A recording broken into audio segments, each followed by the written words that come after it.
you getting yourself ready for our show?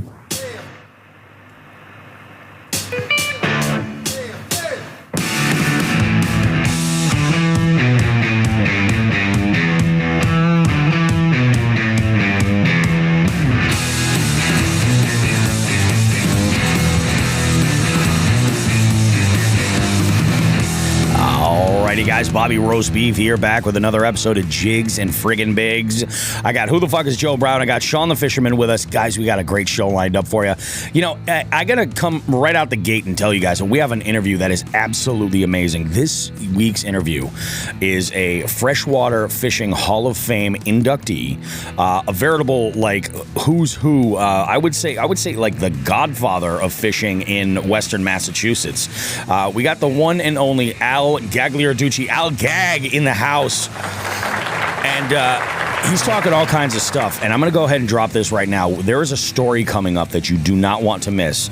There's no filter. It is absolutely out of this world. We love Al. We're so proud of him. I can't wait to talk about this. It's going to be great. We also have some other stuff going on from the horrifying caverns of Facebook. We're going to take a deep dive into some fishing content there, deep in the comment sections where the real scourge of the earth really can be found. And there is a content creator that kind of got into the comments, and man, it went fucking south fast. We're going to talk about that. We got all kinds of good stuff. There's some sort of a fishing expo going on this weekend. We got Who the Fuck is Joe Brown's take on that.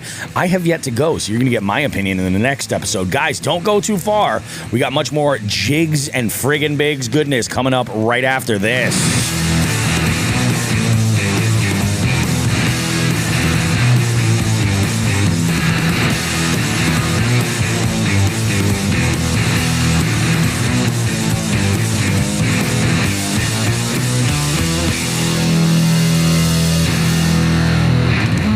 Good morning, gentlemen. I see that we're all enjoying our delicious, warm, and tasty caffeinated beverages this morning. Hope everybody's well. We got jig heads in the house. We got the good news is, everybody, you guys can round of applause. We have Chrissy Fishing back from like the verge of the eternal darkness. She's made a triumphant recovery. We've also got John Hagen's in the house. We've got Big as Nickus. We've got Zach from Dark Horse Tackle, Metal Jones, with us, and the Bearded Angler. Good morning, fellas, everybody and ladies. There's a bunch of folks that are also watching that probably haven't chimed in. Go ahead and say good morning, guys. I do like these morning sessions. It's a little bit of a rush first thing in the morning to like be like, oh shit, I gotta make a show. Bearded Angler is at the expo now. Oh, really? Okay, very nice. I will be there later today. I have to go pick up the one and only Paul, and we're gonna take a ride up there. But man, I'm excited to go. I've been saving all my loose change and running it through the Coinstar to go with a little bit of a budget to play with. But from what I'm hearing, there's a lot of shit that's sold out. Like, these exhibitors did great the first couple of days. I heard even the first day was really, really good.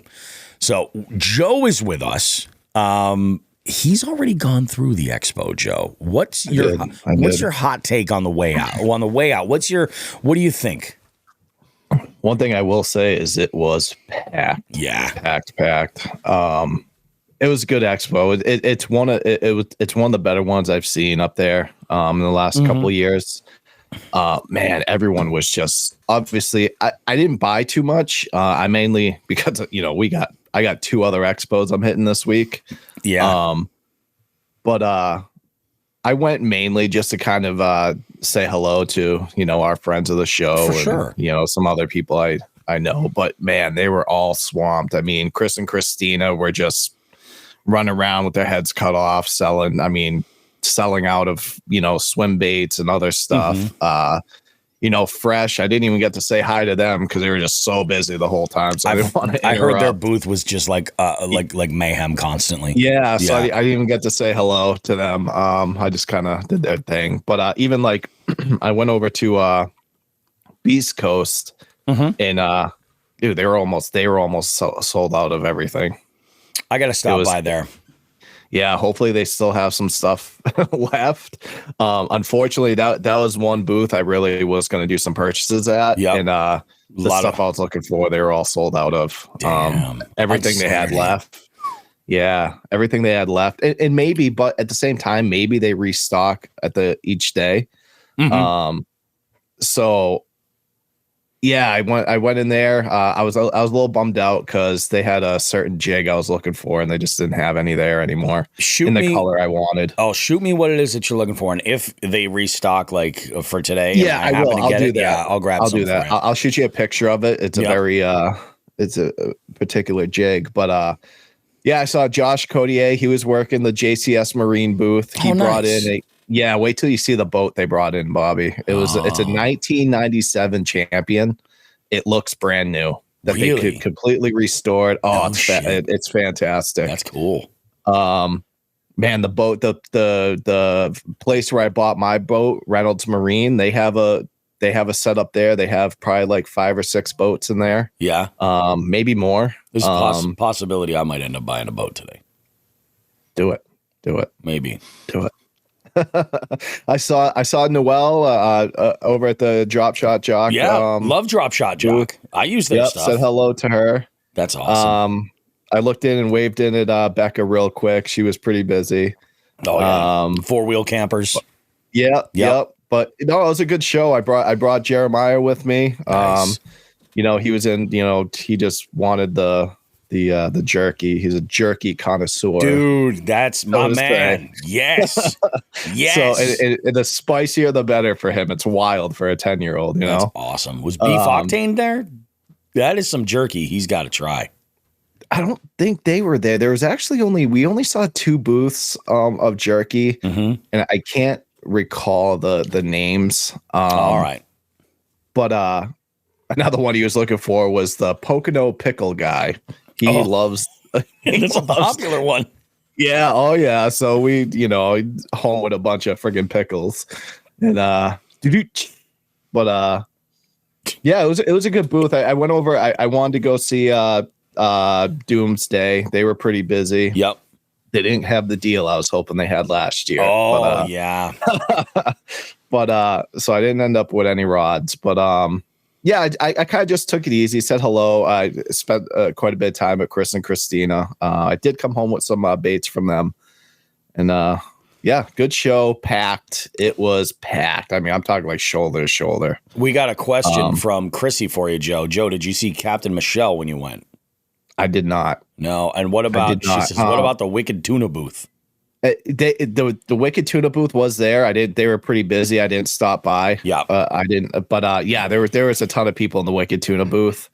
Nobody I recognize per se. I haven't watched that show in a minute, but yeah, they're there. They're busy selling merch. Yeah, that was one of the busy booths, but it was just crazy. It was like every show you go to, unfortunately, you have a couple booths that just don't get too much, as much attention.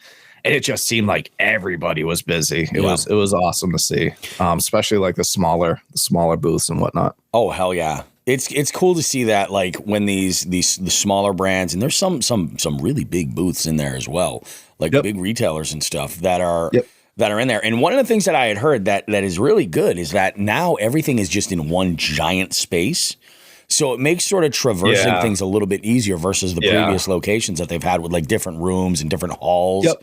So that is really cool. It is a little smaller than the not much, but I think it is a little smaller than the one that they have up in New Hampshire in that like dome.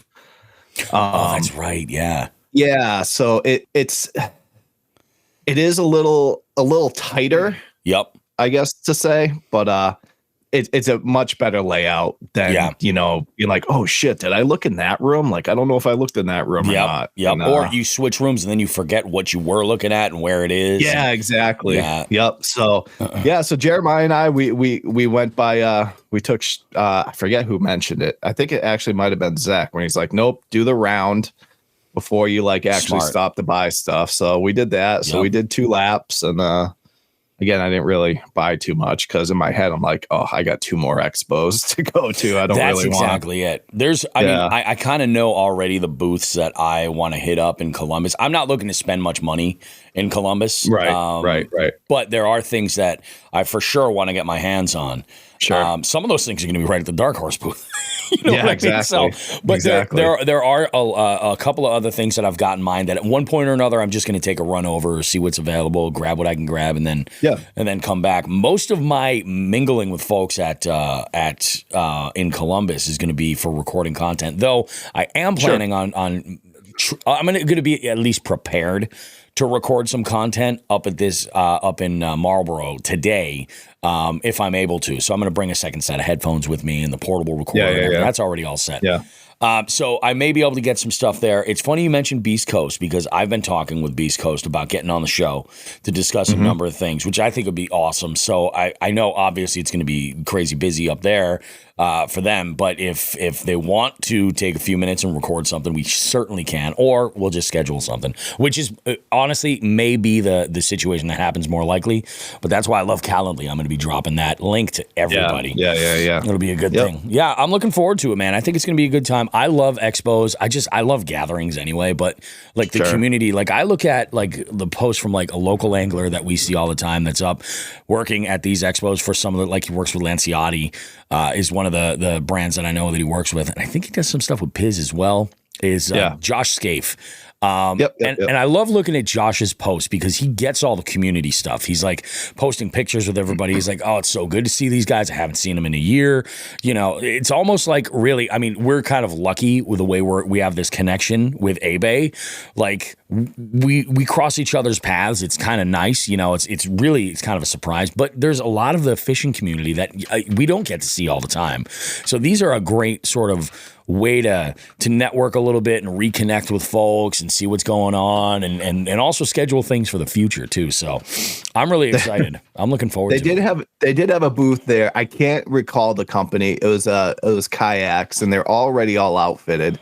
And wait till you see some of them, Bobby. I'm talking like $16,000 to $18,000 for these outfitted kayaks. Really? Shit. Like they're rigged, like to the max. Like they have all the same shit my boat has. You know what I mean?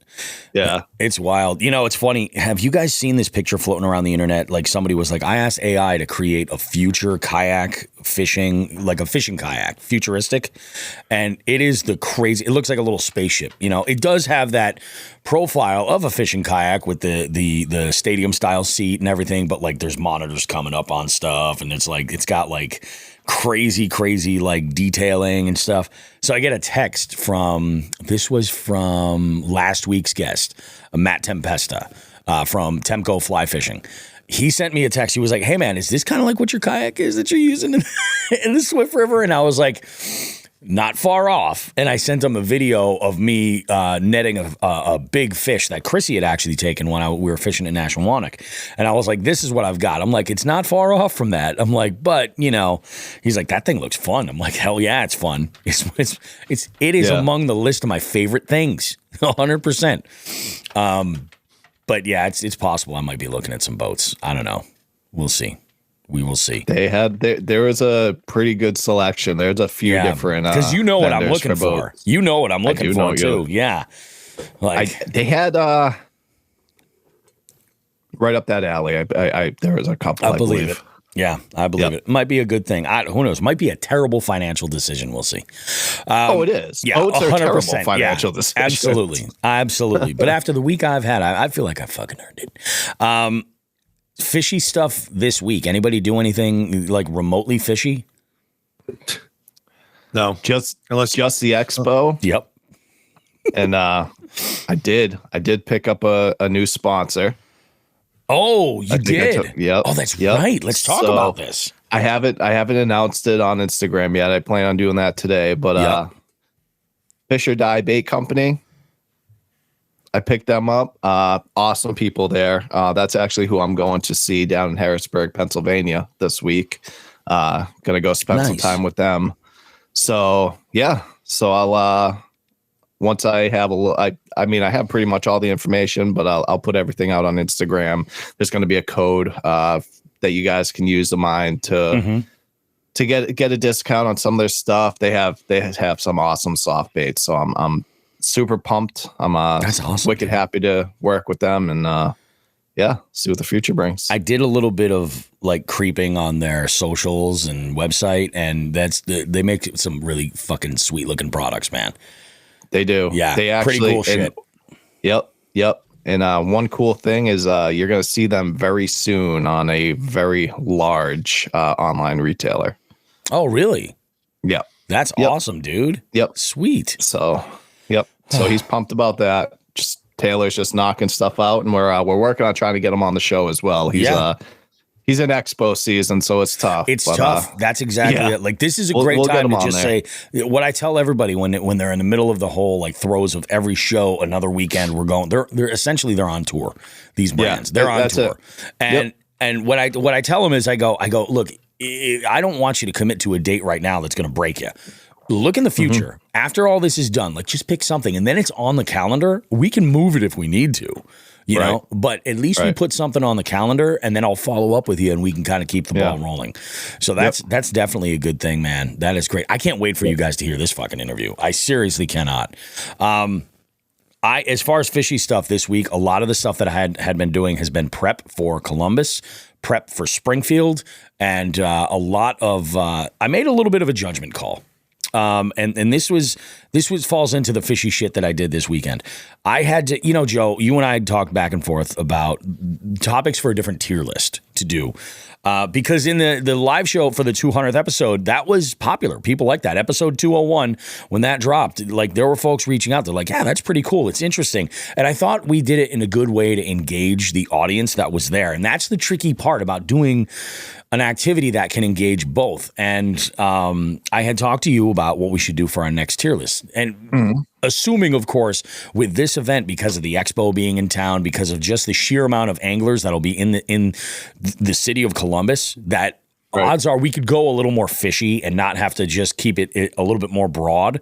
So we talked about some things. We talked about like, ultimately what we decided was we were like, maybe what we'll do is we'll just rank real bait casting real brands, and we'll just rank those, on a tier list. And it was a cool idea. And then I threw it out on the group chat that we have for Dark Horse Tackle. And Zach kind of hit something. He was like, I didn't really understand like the tier list. I don't know. He's like, I think you should just do some fishy trivia. And I was like, you know what? Let me wrestle with that a little bit. So I did. I thought about it.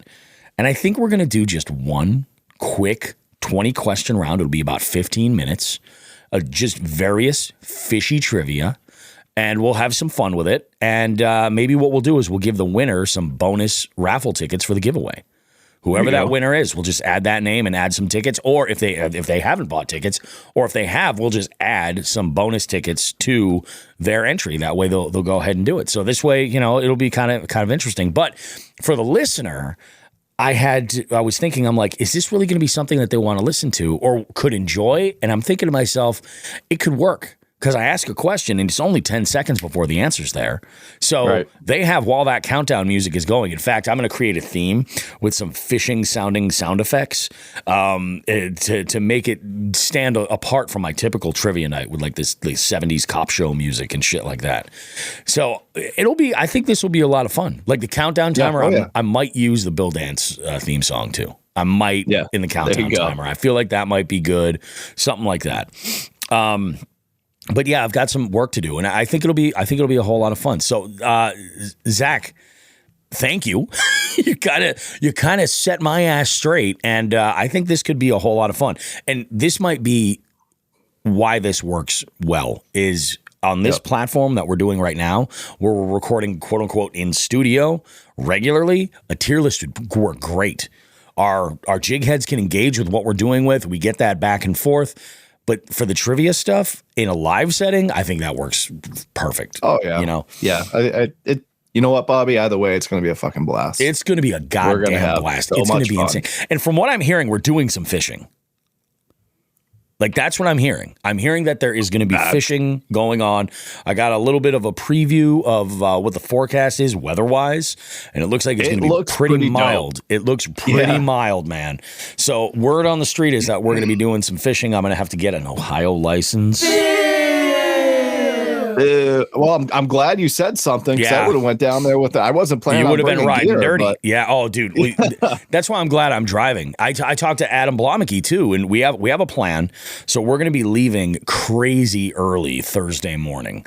Okay. Just driving straight up. We'll probably get there, I'm guessing, like about 5 o'clock in the evening, something like that. And it should be pretty good. You know, it should be pretty awesome. I think the plan is we're going to leave crazy early Monday morning, and I'm just going to go straight to trivia. Should be pretty good. Okay. See, we got some. We'll probably get there around the same. I mean, I'm shooting up from Pennsylvania, but yeah, right now I'm looking to get there. that's what happens in Pennsylvania. Roughly around the same time. Sorry. It's a terrible joke. John Hagen's giving us some Ohio info. He says, hopefully the water clears up. We have a lot of chocolate milk right now. I am fucking prepared for that. Because, boys, do you remember that tiny little JDM chatterbait that I was fishing with last year this time in Chickamauga? Yeah. Chocolate milk, Yoo-hoo type water. I got some. Couldn't find them all last season anywhere.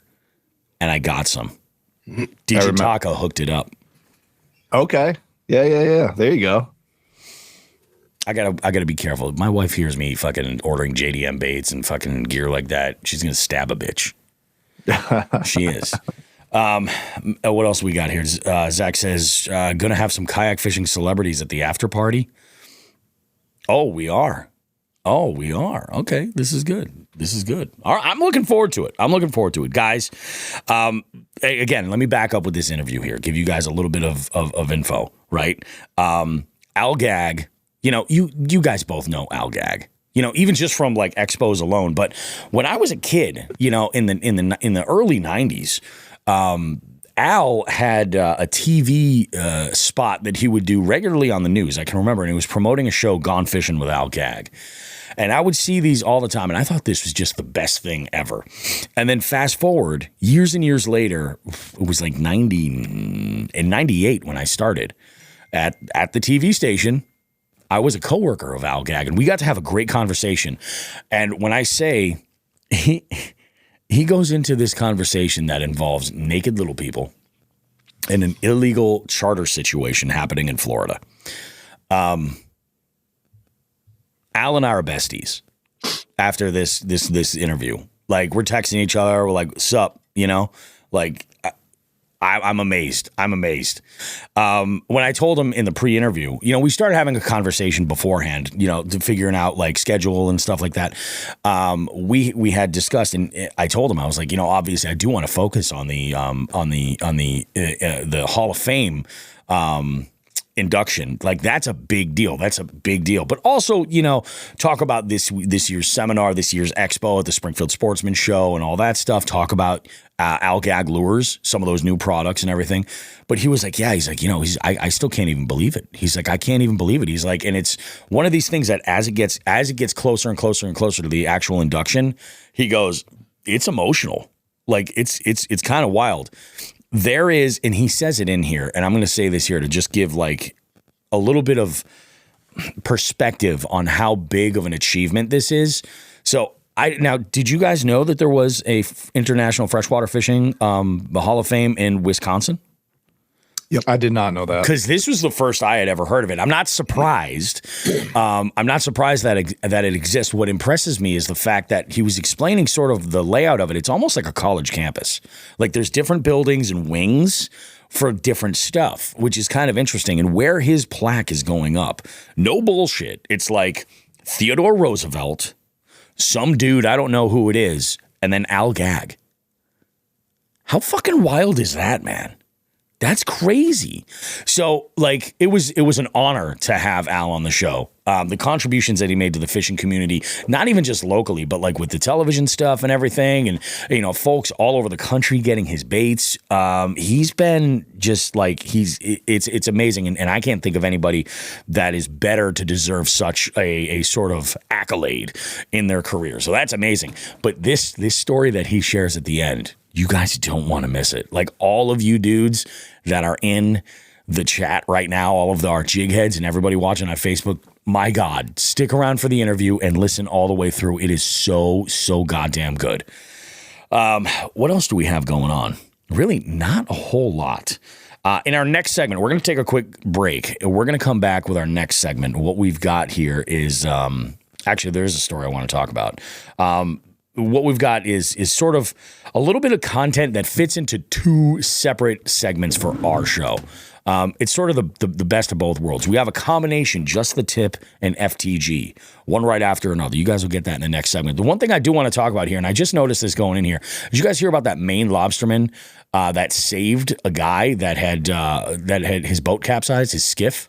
Up in Maine. I did hear about that. Yeah. I did hear about that. Yeah. Wild. He was like on the rocks or something. Yeah, he was. So I'm going to go through the story. It goes, a lobsterman heard a faint, desperate cry for help coming off the coast of Maine and joined the multi-agency search that's ultimately saved a man's life. A property owner was checking on recent storm damage to his skiff when it capsized somewhere between Tennant's Harbor and Ratcliffe Island on Sunday.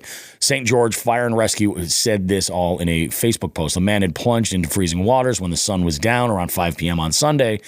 What had started as drizzling shower intensified as the night went on, and after an arduous 3-hour rescue on foot and involving several ships, he was finally on his way to the hospital. The call started after the man missed his 4:15 pickup time at the marina, and his wife called 911, but her husband could have been anywhere. He swam to one of the northern islands off the coast of Maine, but he was trapped, and the 25-plus first responders from the St. George Fire and Rescue Team, Marine Patrol, U.S. Coast Guard, and Knox County Sheriff's Office couldn't find him. A nearby citizen on a different island heard the moans and then called 911, which then shrank the search radius. A local lobsterman whom the St. George Fire and Rescue Team identified as Ryan Miller, heard the chatter on the radio, then joined the search. He ultimately did find the victim, but he was stranded on an island with a narrow passage and rocky terrain that made access by boat nearly impossible. The man tried to walk on the rocky terrain, but he had no energy left, the Penn Bay pilot reported. First responders working in shifts and teams strapped him to stokes, wrapped him in a tarp, and then snaked him through the dense woods and tidal pools. The first walking party picked up the stokes and started the journey, according to the Penn Bay pilot. The second team grabbed the baton at 7:15. By 7:26, they had loaded him to a small Marine Patrol boat and transferred him to the U.S. Coast Guard, which took him to Tennant's Harbor, according to the Penn Bay pilot. There, he was rushed to the hospital with his wife. While the outcome feels like a victory, we do not know at this time what the future holds for our patient. Please keep him and his family in your thoughts on his road to recovery, St. George Fire and Rescue said in a Facebook post. What we can do all tonight is take notes from the family and implement this one simple thing that kept tonight from having a tragic outcome. Have a plan. When you're going out on the water, establish check-in times, and if those check-in times are missed, call it in. You are not overreacting. Man, if that isn't something you can truly learn from right there, that's got to be scary as shit. Oh, yeah. Yeah. Oh, yeah. That is wild. I can't even imagine that, man. And, like, water's, like, in the ocean, this temperature? No. No. Yeah, that's rough. But, yeah, I saw that. I was like, fuck. All right, sweet. Let's go ahead, guys. Let's wrap up this segment right now. We'll transition. We'll come back over. We've got some content that we need to talk about in, like I said, 2 different segments.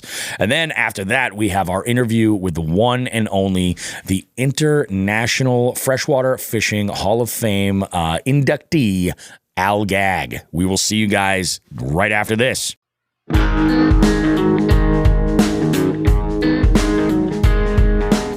Jigs Bigs wants to take a moment to say thank you to our partners for helping us continue to push the limits of our fishing adventures and bring you amazing long-form podcast content. We need to thank Dark Horse Tackle, Omnia Fishing, A-Bay Lure, The Bay House, and The Ship Motel. We can't forget about Three Bells Outfitters, Torres Sunglasses, and of course, Reaction Tackle. Be sure to check the description of this podcast for any associated affiliate links or promo codes they've generously provided our listening audience. Again, we cannot thank our partners enough for their support. Please consider supporting them and supporting the show in the same process. Thanks.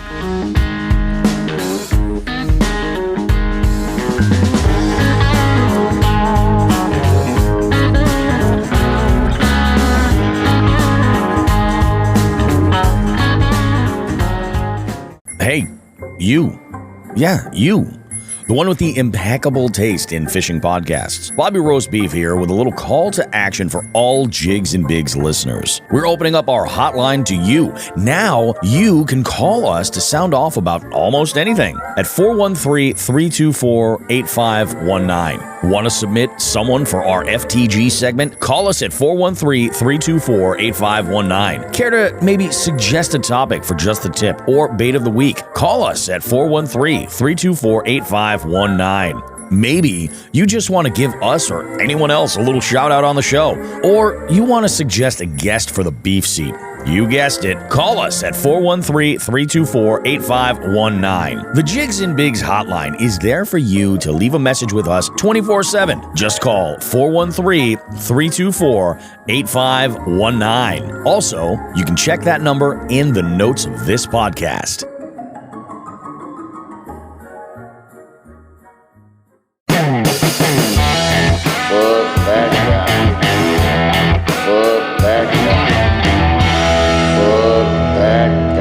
Alrighty, guys. Well, I know this is a little out of order. Normally, Just the Tip is here, but we're switching it up this way because what we're going to talk about kind of leads into our Just the Tip situation. So I want to throw this out there. I had to grab this info actually from the story, the Instagram story from Extreme Philly Fishing.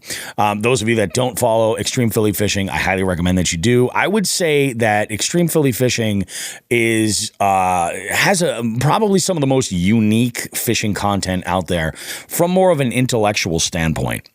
He is an angler that catches just a ton of different species and knows and logs all of these different species, paying attention to all the smallest details. In fact, like, he throws around the Latin names, which I am about to destroy. But I'll try my best. And, he's just a guy with a wealth of information. So background story is this, on Skeet Reese's Facebook page, he had posted a picture holding a fish, and Extreme Philly Fishing had chimed in. He goes, one of his comment reads, "That's a buffalo, Skeet." It's a good point. It's good to point that out because the buffaloes are native to the U.S., whereas the common carp, aka European carp, are not. The common carp are naturalized invasive species, you could say. Also, beautiful catch, but the handling of the fish here is a disaster. LOL. Take it as constructive criticism. Next time, to not harm it, consider holding the fish in a full horizontal position with both hands instead of holding it by the gill plate in a full vertical position. Now, immediately after, as a reply to this comment from Extreme Philly Fishing, there's a guy named, ironically, Chad. And I wish I was just making this up, right? I wish it was. But Chad says, "Extreme Philly Fishing. Oh God, Karen." Right. Which, I mean, we kind of know when we discussed our opinions on Karens and stuff, right? So this Extreme Philly Fishing on his story, not as a reply, goes, "So from today onwards, my alter ego shall be known as Karen Shang." And which I think is just hilarious. He's being a good sport about it. Now, the next story comes over. It seems like there was some other conversation in there, but some of that is covered up with text. But the thing he wants to point out here is that there's another comment that chimes in from a guy named Ryan who goes, "Chad, looks like you're outnumbered here 4-1. Maybe you're the Karen." This is where it gets weird. Chad chimes in again. He goes, "Ryan, man, I hope not. It's only 3, and none of them probably own a bass boat. So in their opinion," there being spelt wrong there, "it means little to me. Bank fisherman.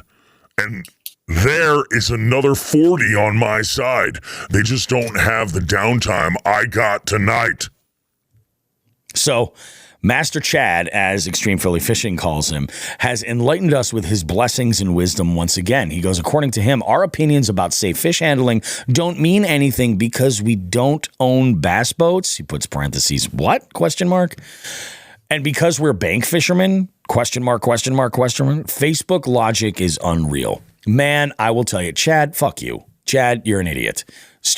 Just stop talking. The adults are having a conversation. Just stop talking. Number one, whatever grudge you have for the price of the boat, because that's where I think this is coming from, Chad. I feel like you're pissed off that you spent all this money on this boat and you probably still suck at fishing. So that's number one. I can only assume that that's where this is going for, because owning a vessel doesn't do shit to your ability to fish. Or not even ability to fish. It certainly doesn't do shit about what you know about different fish species, proper fish handling, et cetera, et cetera. Like they're not, it's not, it's apples to oranges. It's not even a factor. Like, why are you even bringing this up, you moron? So that's my FTG for this. What do you guys think about this? There's so many people that have an opinion these days. I just don't even like, I mean, I'll like send them to you guys. I don't even chime in anymore. I don't even entertain it. It's, ugh.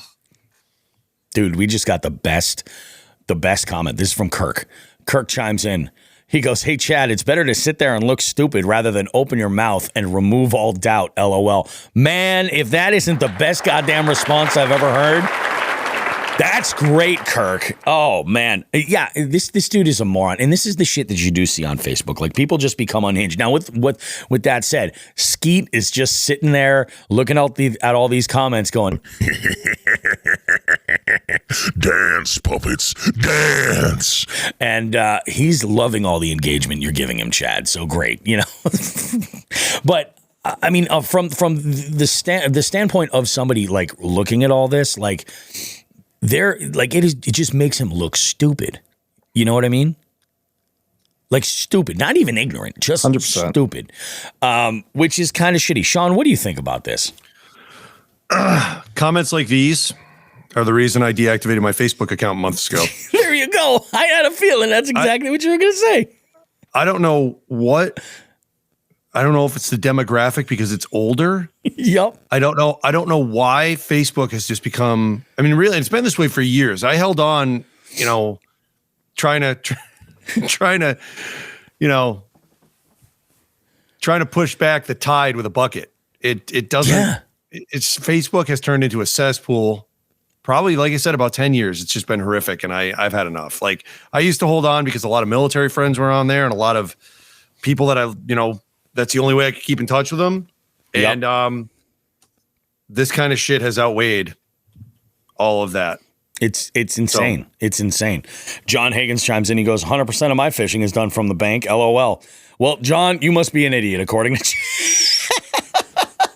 Well, John, buy a bass boat and we'll listen to you, I guess. Buy a bass boat and then your opinion matters. My God. And then Biggest Nickus, this is great. He goes, Skeet's just sitting there admiring his BASS championships, not giving a fuck what Chad says. Absolutely right. Absolutely right. You know what it is? Skeet's publicist is putting this stuff out, and Skeet's publicist is like, yes, dance, puppets, dance. I stopped posting in Facebook groups for this reason, says John. I don't blame you. I do not blame you whatsoever.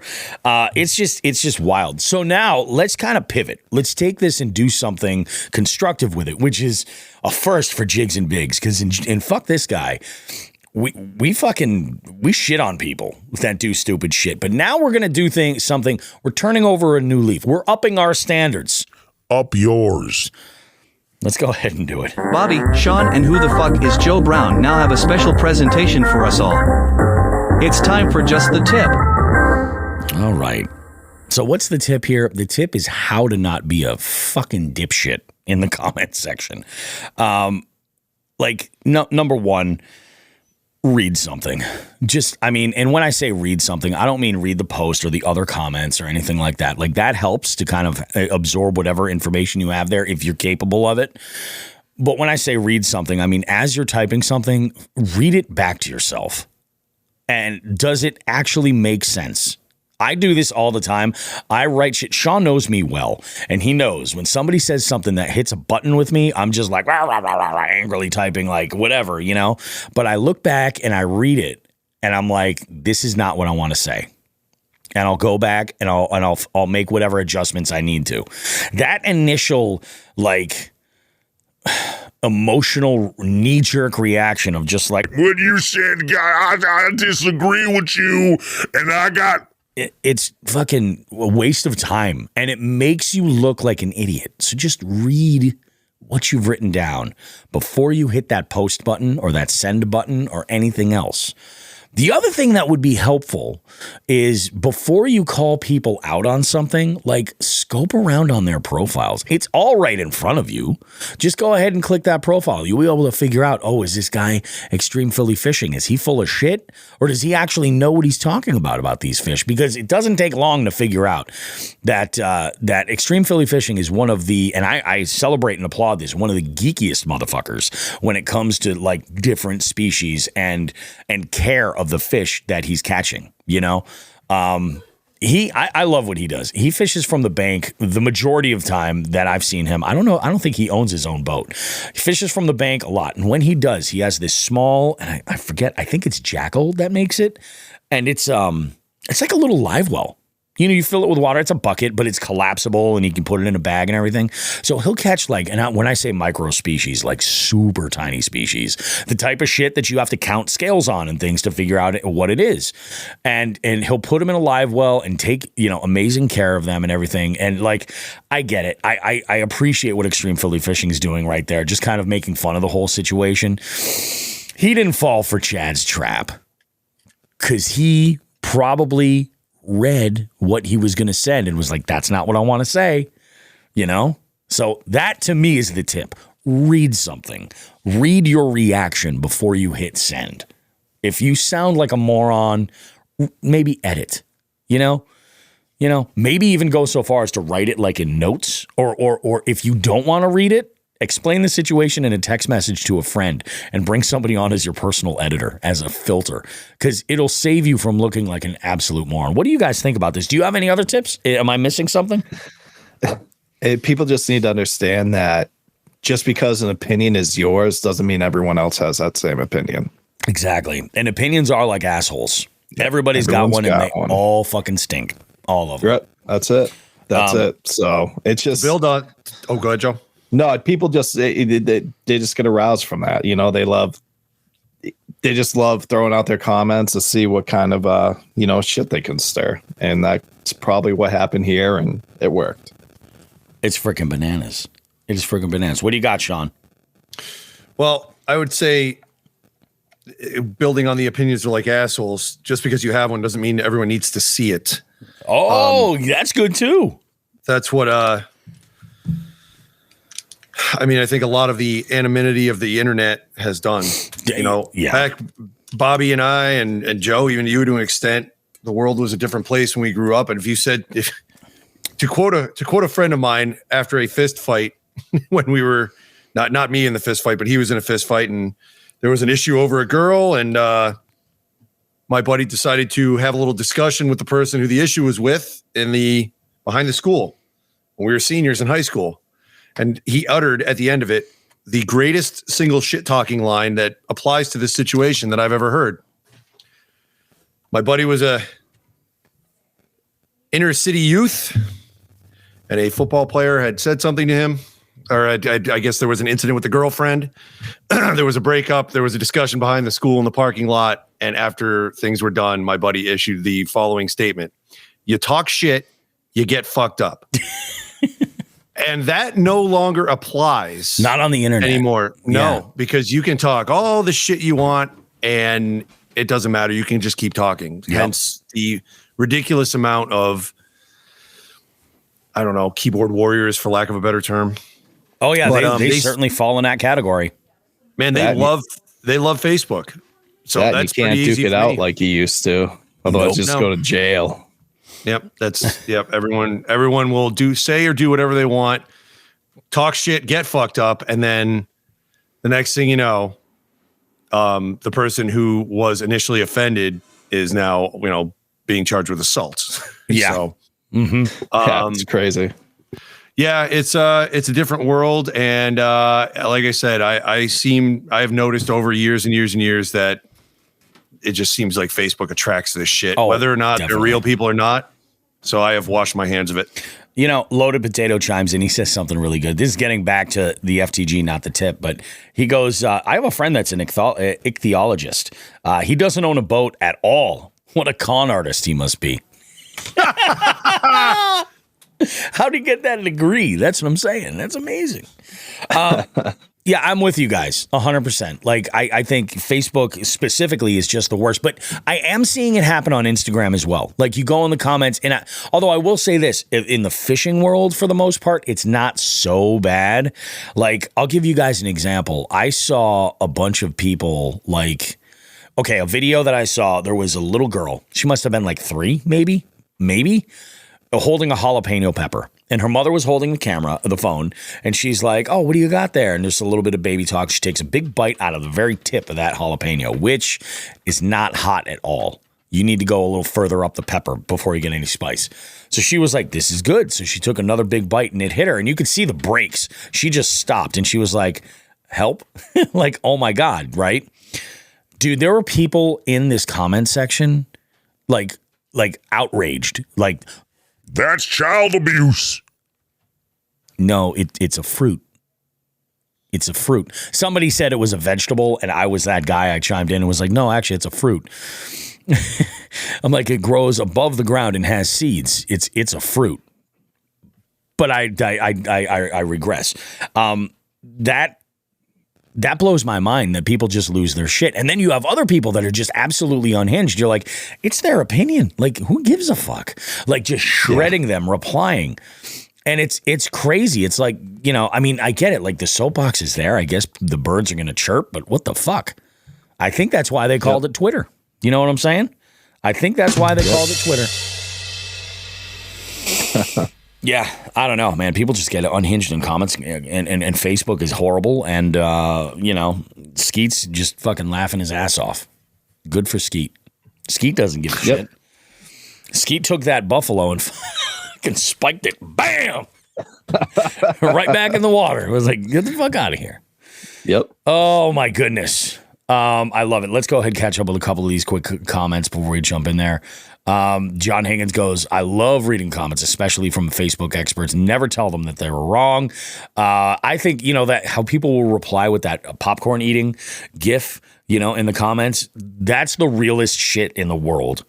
You know, because like when I have nothing better to do and there's like a juicy post, I love going through the comments and just reading and going like, oh my God, which I guess makes me part of the fucking problem in a way, but I'm not posting anything to get any reactions, you know? Like trolls. My favorite page to monitor is like the community town page that I'm in. Oh my God, this shit is gold. It's so good. Gold. Oh my Meg God. doesn't let me respond. I've actually, the one time I did, I got kicked out of the group for a while.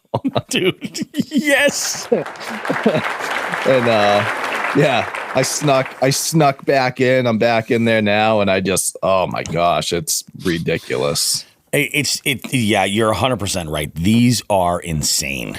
Like those community groups are absolutely insane. Absolutely. Not only like the local like town politics and stuff like that, because that's one thing, but like you get people in there that are like asking, oh, my favorite, although I will say the one thing that those groups are good for, if there's something going on in town and you want to find out, that's where you go. Somebody's going to spill the beans.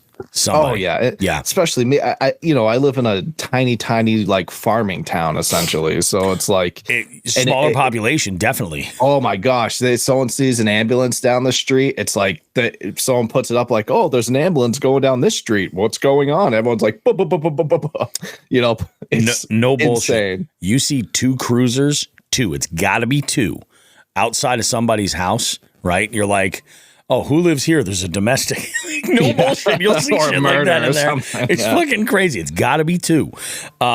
It's just fucking wild, man. Let's go ahead and get to it. I'm going to go ahead. We're going to wrap this round, and we're going to jump into this, what I think could possibly be one of the best or my favorite Jigs and Bigs interview segments I've ever had. Amazing guest, Al Gag, coming up right after the break. We will be back, guys, with more good stuff. Jigs and Bigs coming up on the other side of that. Don't go too far.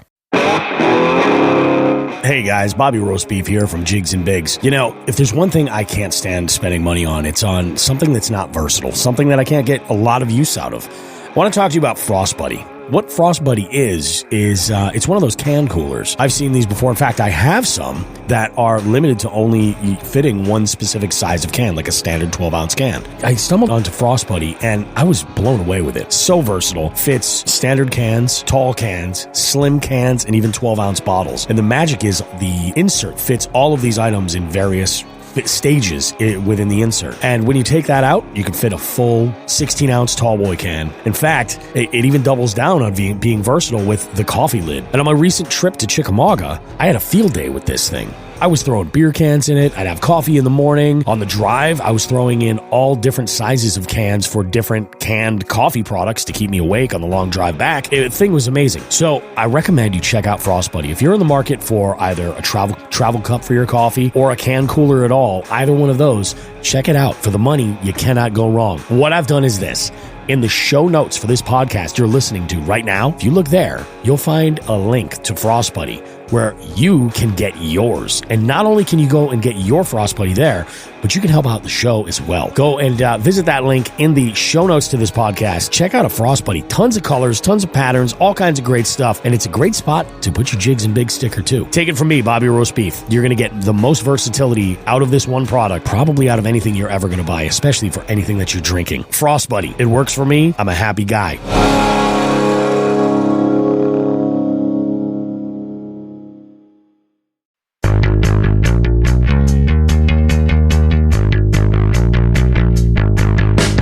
Jigs and Bigs is your favorite fishing podcast, right? Why not show the world how much you love the show while directly supporting us? We have men's and ladies' shirts, hoodies, and a variety of hats. We even have a waterproof outdoor Bluetooth speaker so you can listen to your favorite podcast while out on the water if you like. Check out jigsandbigs.com/shop to visit the store and gear yourself up. If you really can't get enough of this show, consider becoming a jighead and joining our Patreon. It's a subscription that gives you exclusive access to recording sessions that allow you to engage with us as we record the show. We also have some exclusive content there just for our jig heads and even have some special promo codes. Space is limited, so join now at jigsandbigs.com. Finally, if you're local to our area in Western Massachusetts, consider checking out the Western Mass Fishing Report, posted weekly at northeastwildwoman.com. We have amazing contributors providing great content and info for local conditions and what's been going on and working recently. Jigs and Bigs, so much more than just two lightly roasted hippies trapped in the 90s arguing on the internet about fishing.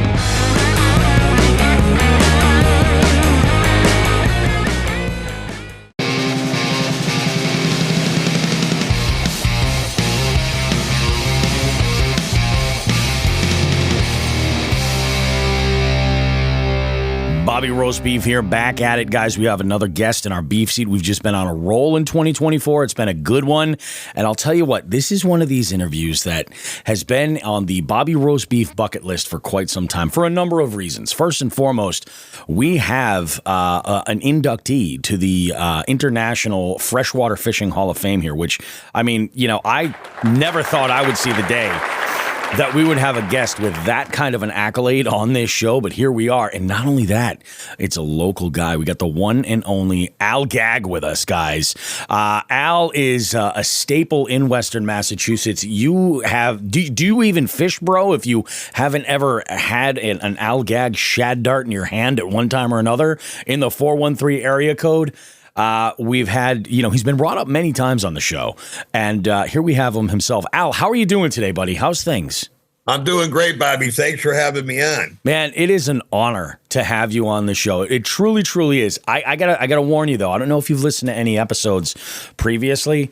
This show is for degenerate anglers, and we are 100% that. So please, I'm in the right group. Okay, perfect. Because our show is not safe for work. We kind of forget the filters at home sometimes, and we're always tap dancing around getting canceled or not, and we're gonna try to avoid that today. But man, congratulations! First off, again, International Freshwater Fishing Hall of Fame is amazing. And for a lot of anglers, especially a lot of young anglers, they're probably not even aware that such a thing exists. Can you give us a little bit, because we're going to dive into the origin story and everything, and you know, kind of like your story is a long story that has put a stamp on the not just Western Massachusetts fishing, but freshwater fishing in general for a lot of folks. Your baits are in their tackle boxes all over the place. Let's get started though with the Hall of Fame. How did this all come about? Like, and what was your reaction when you found out?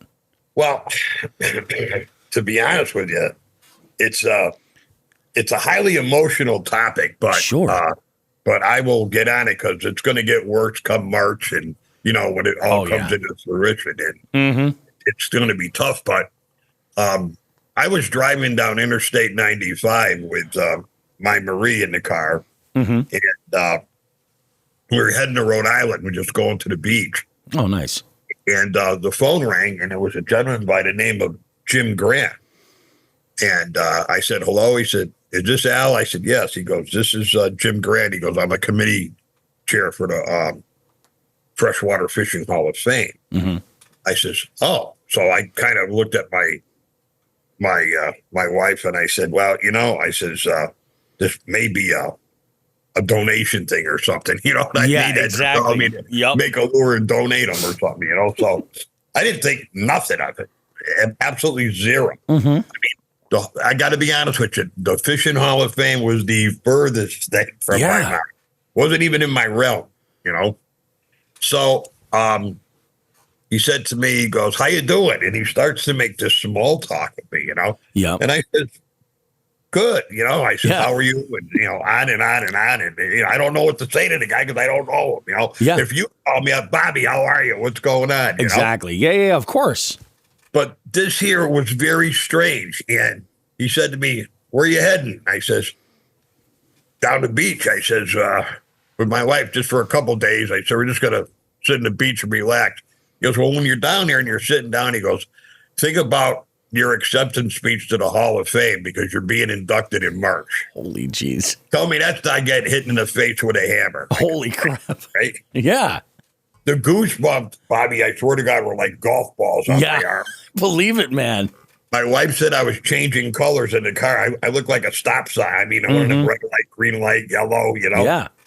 And I don't remember the rest of the ride from where they told me. I know where I was on 95. Yep. I got off the exit, but I don't remember the next 4 miles to the beach at all. Oh, that's awesome. That's how it rocked your world, Well, you know how they say person went into shock? Yeah, absolutely. That's exactly what happened. And boy, did I. And then he called me back, and I get up early at the beach, and I go down to the beach and set up the chairs and the umbrella, wherever she wants them. So, you pick your spot and you sit down there. Yeah.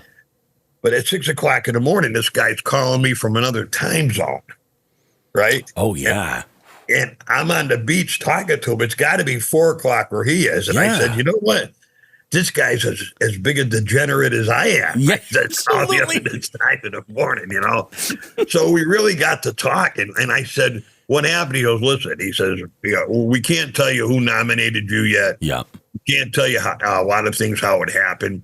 But they told me things that they investigated a lot of stuff. Oh, yeah. They just, he says, you did a lot with television. You did a lot with muscular dystrophy. You did a lot with seminars. He goes, you developed some freshwater lures for that people have in their tackle boxes all over the world. He says, I don't even know you did it. He goes, we know. That's right. Crazy. Because I was under contractual stuff where I couldn't say anything. Yep. Yeah, absolutely. But it had to be a 10-vote unanimous vote from the committee. There's 10 people on the committee for the Hall of Fame. I'm just finding all this out now. That's unbelievable. And if one person votes no, you don't get in. Oh, really?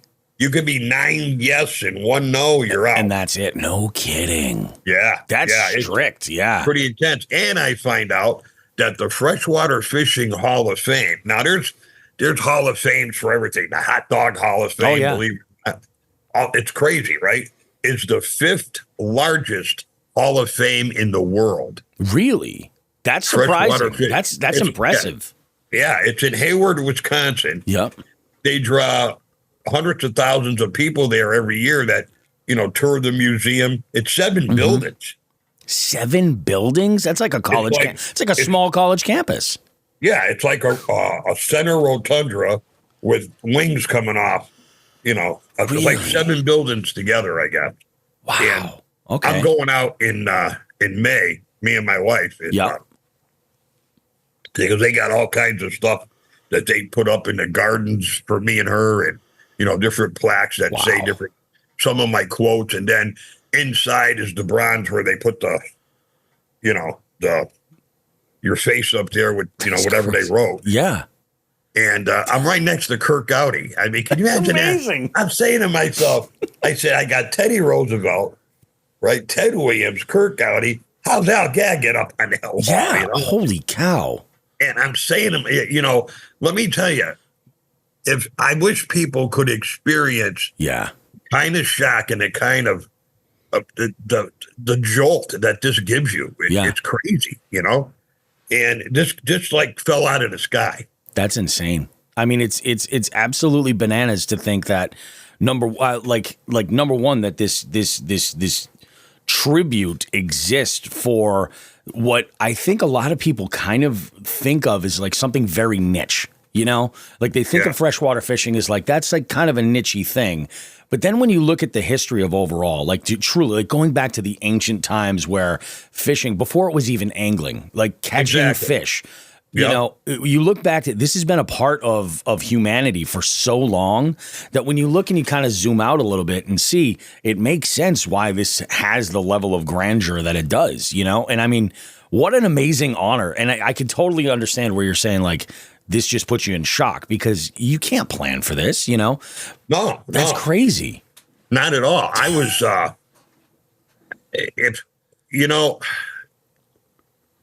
the things that I've done in the past, you forget about, Yeah.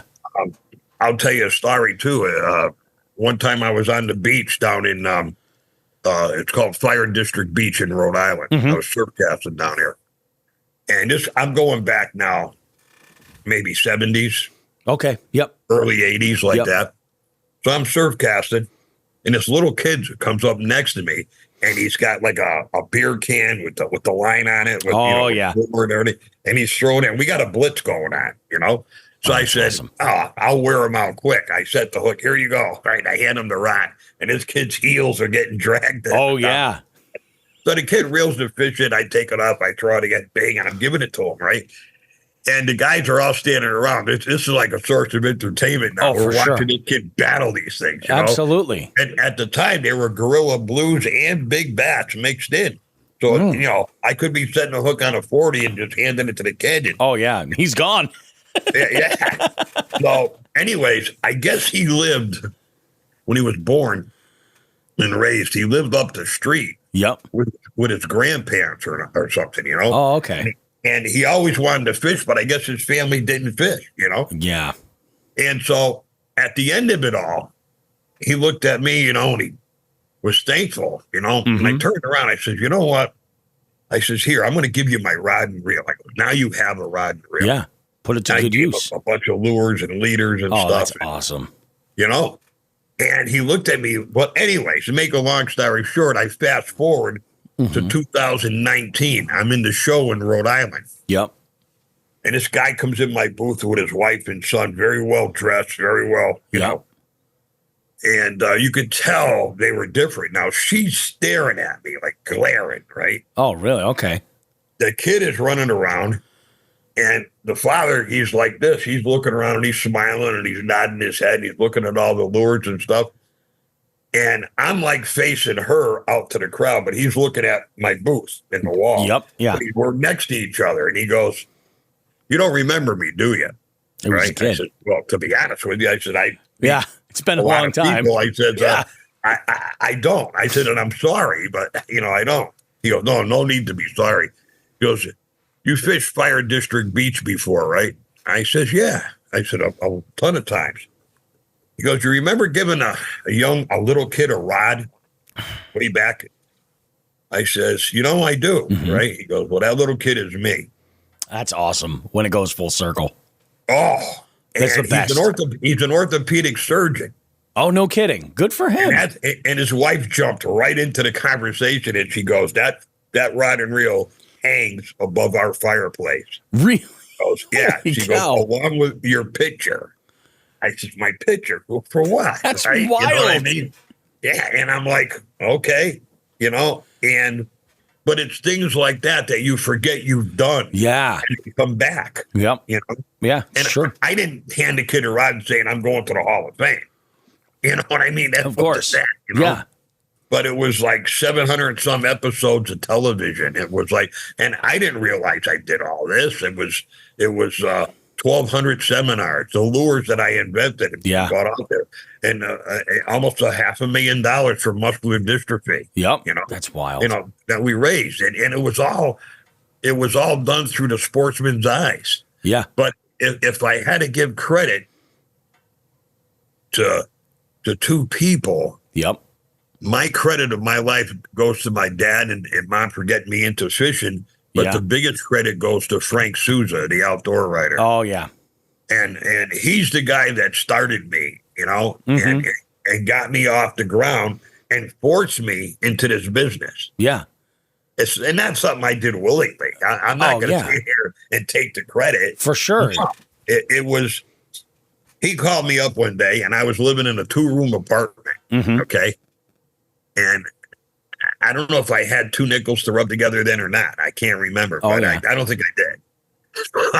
Anyways, he said, hey, he goes to shatter, and he goes, let's go fishing. And I used to make my own shad darts. Oh, yeah. And we used to make them with turkey quills and all kinds of things. Oh, yeah. I mean, I didn't have the money. My rent was $144 a month with everything included back then. Oh, yeah. And I was bringing home $72 a week. Yeah, exactly. Different times. I said to Frank, I said, yeah. I said, we'll go. So we had a 12-foot boat that we slid in the back of a van. Yep.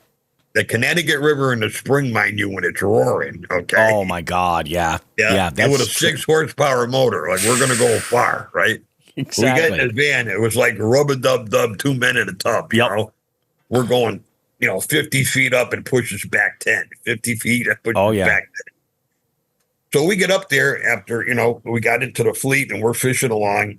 We pull up there. Nobody's catching anything. Yep. Nothing. I said, we might have picked the wrong day. I said, but you never know. Yeah. Throw the anchor over. We put the darts that I made over the side and we start pounding them. Just one after, like it was a cartoon. No kidding. I love that. Now, the guys in the boats around us are getting pissed. Yeah. They're catching air. I mean, nothing. Yeah. And they're like, what are these guys doing? Exactly. So they said, what are you using? I said, shad darts. And Frank said, shad darts, So this went on for 2 days. And Frank said, we got to go out a third day. And when he did that, he brought his fly rod with him. Oh, all right. Okay. So we put the dart on the end of the fly rod because you're letting them sit out in the current anyway. Oh, yeah. Yeah. He pays it out behind the boat. That fly rod gets smashed, right?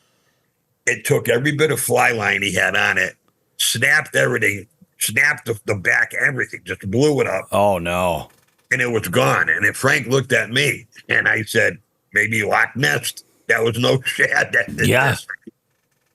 So we just thought it was some kind of big fish, right? Sure.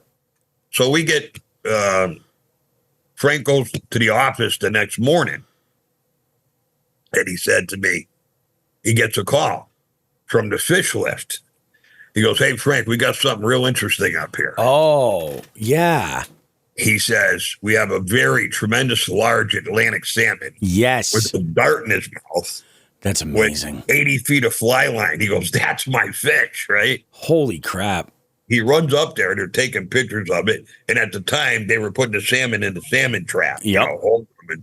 And bringing them to the hatchery and, getting the eggs and, raising them. But, so anyways, Frank says to me, he goes, listen, he says, you got to market these things. Now, I had this my whole life in my hand in this little thing that I did. Oh, yeah.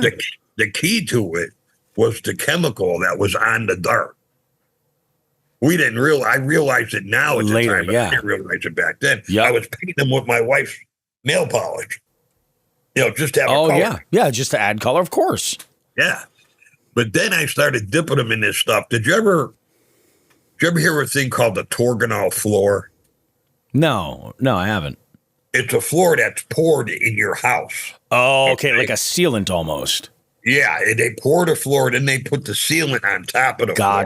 Gotcha. All right. Well, I found the sealant, and I was sealing them lures. Torganol, that stuff would seal anything. Oh, yeah. Well, they outlawed it, you know? Yeah, I was going to say, I'm sure there's something in there that it's... Well, let me tell you, I'd be doing it downstairs, and the ladies' canaries were dying upstairs, falling off the perch. Oh, really? From the paper. Yeah. Okay, all right. You know? I mean, women used to, that's why they outlawed it in nail polish and stuff. Because, they go into the cuticles, causing cancer, everything, right? Yeah. And it worked great, but it what a worked cost. Like a charm, you know. But so, Frank, I said, "Yeah, Frank, with all my millions, I'm going to run right out and start marketing these darts." Of I course. had no intention of doing it. Oh yeah, no, I wasn't even interested. Okay, I just wanted to figure out how I'm going to survive the rest of my life. That's exactly it. Yeah. So, anyways, the paper gets delivered to the apartment, and I pick it up, and I used to love to read his column on Sunday morning. Yep. I get my tea ready and everything, open up the paper, and on the byline on the top, it says, "New lure to hit market soon." Oh, God. So he literally set you up for this. Oh, listen, I'm reading this, and I'm still stupid. I don't know it's me. Yeah. You know what I mean? And I'm bumping. I go, then I see my name, my address, my phone number. Oh, my God. Right? So you're now attached. By the time I got past my phone number, my phone's ringing in my house. And it's like Stewart Sportsman Center.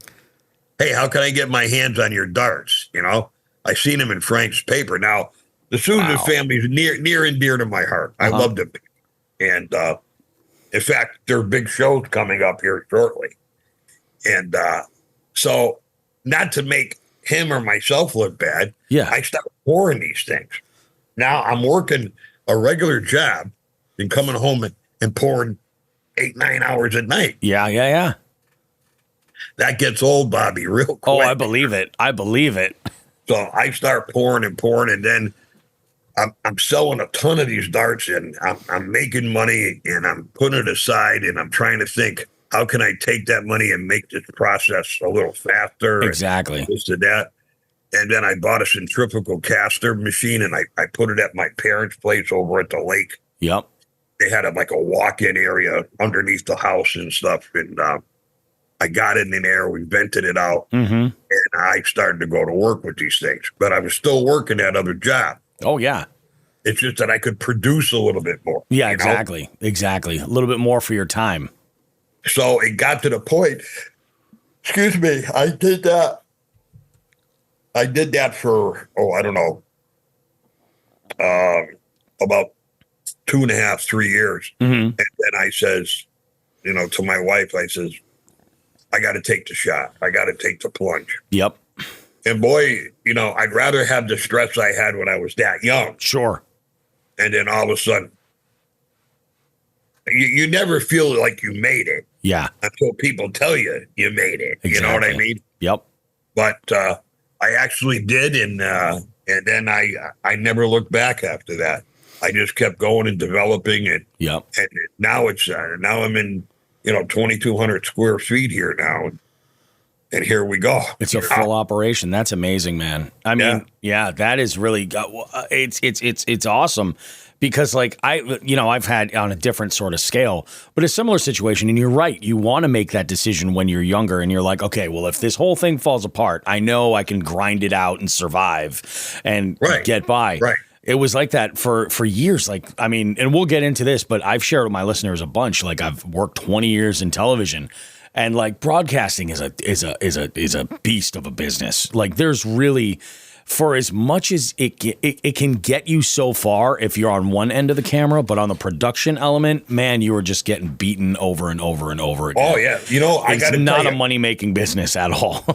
No, Bobby, when I did my TV show, yeah, the people behind the scenes were like warriors. Oh yeah, they are. You don't do that job for the paycheck. You do it because like you're drawn to do it. I would work with interns over there, and I'm like, this isn't the kind of job that you do to like have a stable life. Like you're doing this job because you have a duty to go and provide like information for people, and also there's an archival element to it, which is kind of crazy.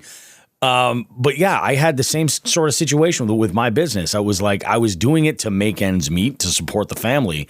But eventually it just got to the point where like, look, I either have to jump off the cliff and dive into this, or I'm going to end up just kicking my own ass into my 50s. And then it's like, am I going to be able to sustain this? Like, is it worth my time to give up 40 hours? And I made the decision. That was an awkward conversation to have with my wife. Hey, I think I want to leave this job with the 401k and all this other stuff and leave it to go and host a game show in bars. It is. It's crazy. So I definitely can understand like at that time what you were going through. But like you got to take the risk, and you're seeing, a demand. It's just like it's out there, and thank goodness for Frank.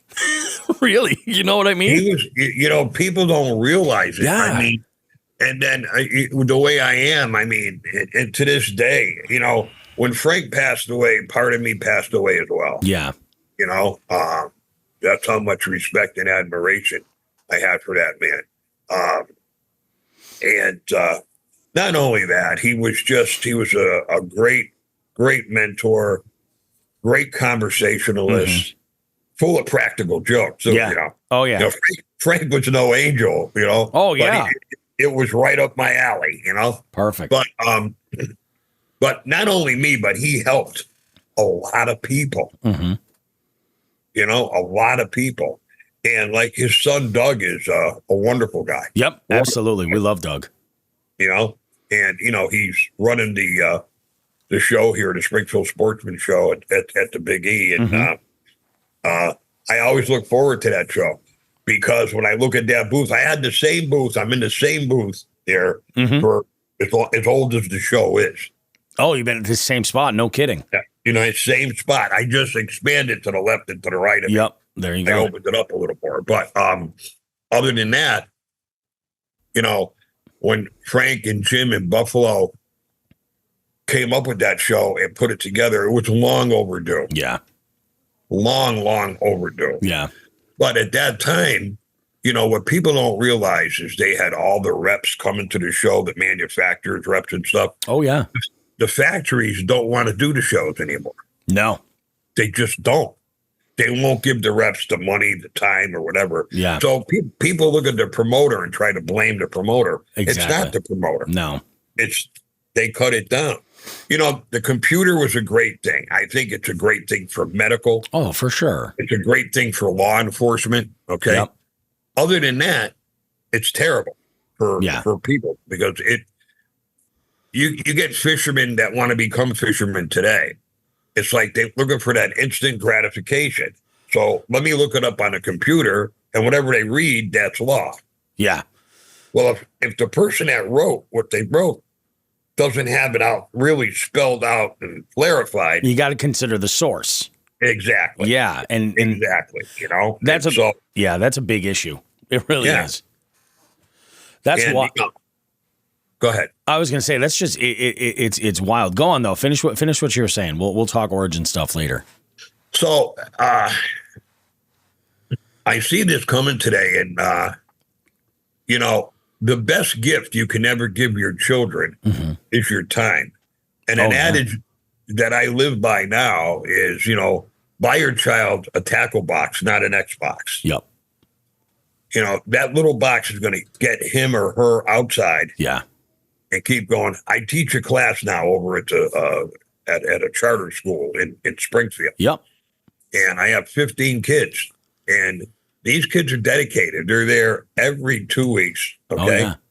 And they stay till 4:00. They're like sponges. They're absorbing all of this, and I'm looking at 15 kids that I can turn out into the world that'll be a little bit educated on the aspect of fishing, but we're gonna be taking them to shows. We're gonna be putting them in their own bass tournaments. I have 15 of my friends. Oh, that's awesome.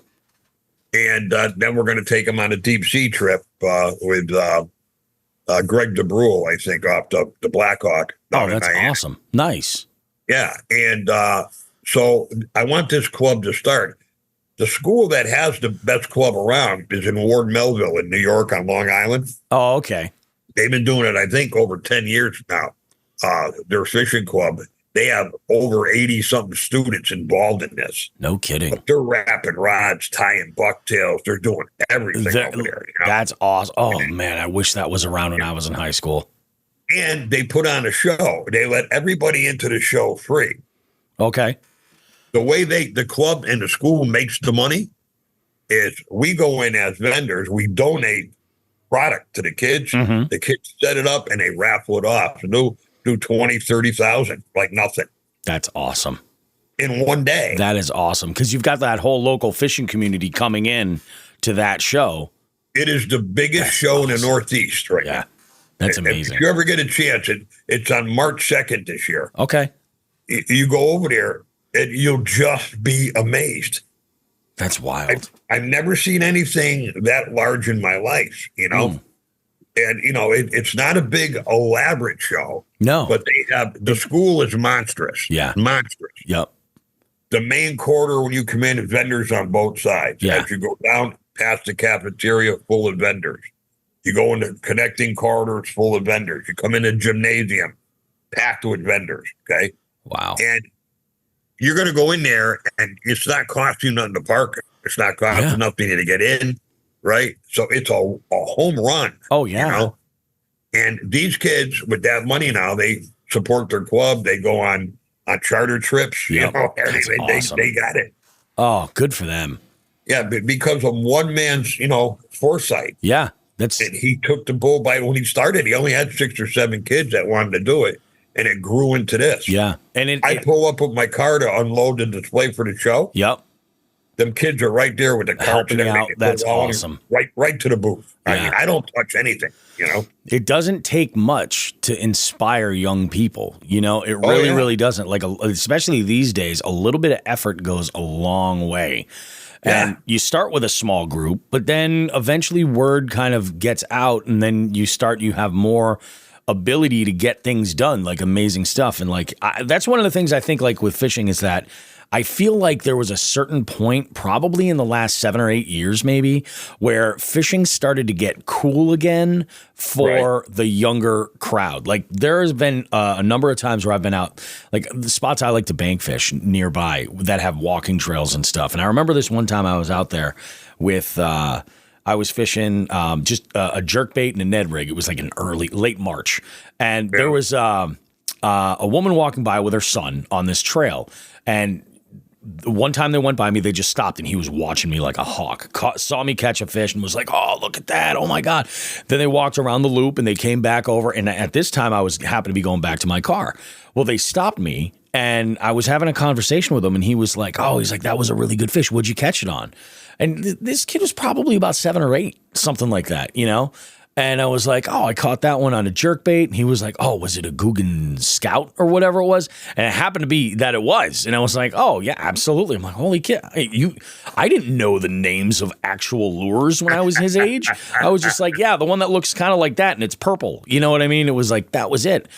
I'm like, this is amazing. And I mean, there's a certain part of that. And I'd like your opinion on that. Like some of the stuff that's going on in the fishing community now, like there's a lot of negative press with like the internet fishermen and stuff like that. But like Joe, especially one of my co-hosts here, and I agree wholeheartedly that like as much negative press and all that kind of comes with that, the fact that they've managed to make this younger generation look at outdoor activities the way that they do with the kind of passion that they have really gives me a lot of hope for the future of this sport. You know, well, what do you think about all that? First of all, if you talk to a lot of older people, they're going to turn around and tell you that they don't see nothing at all good coming in our society today, the way the world is. And stuff like that. And so what I did is I pulled the reins kind of in, and I just say, listen, if you get our kids today and you can put them into things like fishing, the outdoors, hunting, and stuff, and you teach them how to harvest an animal, teach them how to release a fish. Yeah. Teach them, what's good out there. Get off your phone, get off your little computers, right? And learn these things. Put your hands on it and learn it. Yep. All of a sudden, you know what it is? They're amazed because they can figure some out by picking this up and going bing, bing, bing, bing, bing, right? And looking at it and going, oh, okay, but do it. Just go out and do it. And then they amaze themselves. Look what I did. Oh, yeah. I had a kid that's 11 years old, and he started to make spinners on his own with wire through them like a trout spinner. That's awesome. Yeah. Clevises and stuff. And he was doing a great job. And a friend of mine told me about the kid. He was a member of the Plum Island Surfcasters, I believe. Mm-hmm. So I got the young gentleman's name and address and stuff, and I sent him a couple of hats and a thing. He never, I don't know him. He doesn't know me. Yeah. I just found out what he was doing. But I wrote him a letter and told him that, I see the work you're doing. It's great work. Keep it up. I said, this is great. Enjoy the hats and this and that. And I went on to tell him that,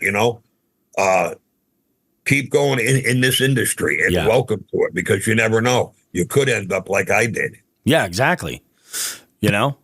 I'm living proof that could happen to anybody. Oh, absolutely, man. Absolutely right. And people tells me, oh, that's crazy. And then, of course, then you have guys where, how come you made it into the Hall of Fame when I beat you into when I beat you in tournaments, right? Yeah, exactly. Like and they're like, it's not about that. It's not about. You could be the worst person with a rod and reel in the world, the worst.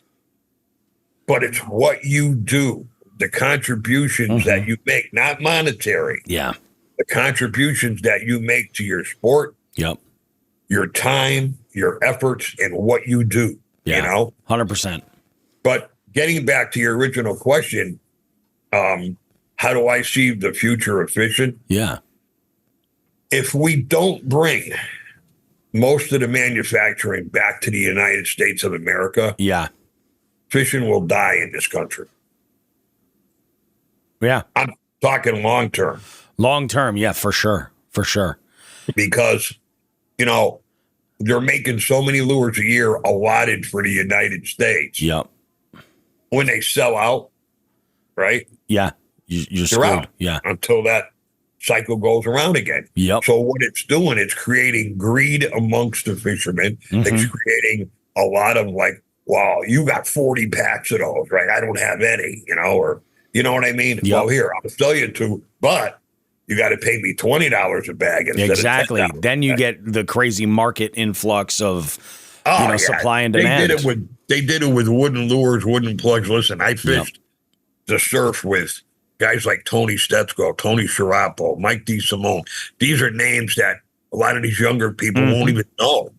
But these were the guys that pioneered it, the guys that made it happen. Yeah. Yeah. They talk about hardcore.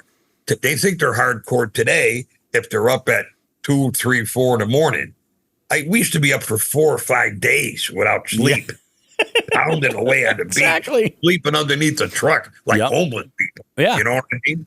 And if that ain't hardcore, no, that is hardcore, Al. That is 100% hardcore.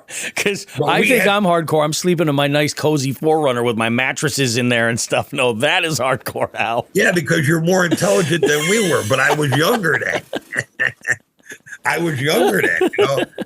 And people say to me, well, how'd you get to do all of this and do your business? Yeah. I said, let me tell you, when you're young, take advantage of what God gives you. Take advantage of your health. Yeah. Take advantage that you can push the envelope. If you're not drinking or drugging or something, you'd be amazed at what you can do. Oh, absolutely. The human body is so resilient when you're young. Take advantage of that. It's crazy. I mean, there was times on the beach, in 4 or 5 days without shaving or anything like that, I wouldn't look like you right now. No. But you'd have that, not a shadow. It would start grow. You could pull it. Oh, exactly. Yeah. And you'd come off the beach and you'd be like, wow, I did it. But today, if yesteryear's surf guy was walking down the beach. Yep. He seen the present surf guy walking at him. Oh, yeah. He called the police or something, Yeah. and it was a Martian or something. Yep. With belts and all the wetsuits and all the Oh, stuff. yeah. Yeah, and we never had that. I had a honey blank rods. Yep. With the big guides on them. The green pen 704, right? Oh, yeah. Pink Andy line. Oh, that was it. Yeah. A couple of Gibbs plugs or Adam plugs, and we went at it. For a sure. bucktail, and we never had it. Believe me, when they put a wetsuit on and get in the water, you got great white sharks up here now. Oh, yeah, man. You're looking like a seal. It's like you asking for an accident to happen. Yep. And it could cost you the ultimate price, Yeah, you're really good. To catch that one fish, so you can go on Facebook the next day and go, Yeah. look what I got. Oh, yeah. Yep. Yeah, with no legs and an arm missing. Right? Yeah, but look what you gave up to get it. Oh, for sure. It's wild. It is absolutely wild. But that makes you hardcore, It does. It definitely does. Oh, man. I can't even imagine. So let's get into like the beginnings of all of this stuff. Like we hear a lot of people have the same kind of story. Their family gets them into fishing in the outdoors. Go ahead and tell us your story. But I specifically, I think you may have already kind of covered it when this happened. But when things turned, when this was your life, like when you were like, fishing has become my life. Well, fishing became my life when I'm going to be totally honest with you. I loved it. My dad started me up at a reservoir up in the Berkshires. Yep. And he started me fishing. I was in one of them spiders, like little kids that they can't walk. They push around in. Mm-hmm. I was in that, sitting there, and he'd throw out a rod that was right next to me with a bobber on it, with a worm, so I could see the bobber bouncing around. Yep. And I'd be jumping up and down in that thing, crazy, Mm-hmm. I couldn't even really talk yet, but I see that bobber, and I was going nuts. So the passion had to start there. Yeah. And it got to the point, by the time I was 6 or 7 years old, I loved to play like baseball and stuff like the rest of the kids, right? But if I was near a body of water or something, I'd be sitting there. I'd be watching and looking and just seeing what made fish tick. I would fish in a puddle in front of my house. Yep. After a big rainstorm. Yeah. Just watching that thing. Whether I caught anything or not, I was there. Yeah. And so, everybody in my family had the feeling that something was going to happen like this, because I was so enthralled and, addicted to it. Yep. And there was no drinking or drugging or anything for me. It was the water. Yeah. That was it. And by being on it, it's time on the water, and that's where you learn. It's not that, you got secrets from people and stuff, but you learn it, but it changes every year. Yeah, it's absolutely. Not the same. I had one person say to me, if there was one thing you could tell me about the beach, that would help me, what would it be? I told them, learn to understand Mother Nature. Yeah.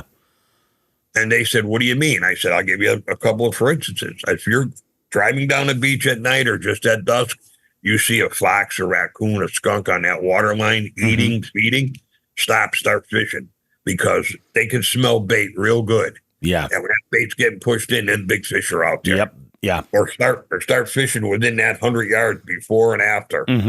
Just cover it. You'll find them. They will be there. So it's little things like that. But I learned that from like people like Tony Stetsko and stuff. You know, they taught me a lot. Those guys forgot more about striped bass fishing or anything like that than I know. Yeah. God bless them. I love them both. Tony has since left us, but Sharap's still around. He's 87 now. Sheesh. And Mike's in his 60s. But these guys, they lived there. They were on them beaches, back beaches in the Cape every day. Wow. Yeah. So, we had our time, but getting back to your original question, I just couldn't get enough of it. Yeah. And I just wanted to learn. I would take any opportunity I had, whether it to be stand on the banks of the Connecticut River. Yep. Or whether it be at Lake Lorraine in Springfield. Yeah. Anywhere. I just wanted to know. I would watch minnows. I would watch this. I would watch that. And all of a sudden you see how they develop things and they're actually swimming by in schools, but they're working. They're doing their thing. Yeah, absolutely. People think, oh, look at them swimming around. They're not swimming around. Yeah. It's life. They're eating the plankton. They're doing their circle of life. Yeah. Oh, and you're trying to get involved in that circle and know what it is, without wrecking it. For sure. Yeah, yeah. So, I don't think in my childhood I was a completely normal child per se. Sure. I think I stepped out of the box a lot, with this, That's and good. I think I was bitten then, but to turn the corner, like you asked, when I gave up my regular work. Yeah. That's what I thought. That's when it spun. Yep. It really spun. And this was it. Yeah. I had no ties, nothing to hold me back. It was just move forward and get it done. Yeah. That is freaking awesome. I had a feeling that that's when the point was going to be, because it just makes sense. What's because you've been fishing for like so many species. You have really sort of done it all, whether it's freshwater, saltwater, like you've got experience doing it all. What's your short list of the favorite species to target and why? Like what makes them your favorites?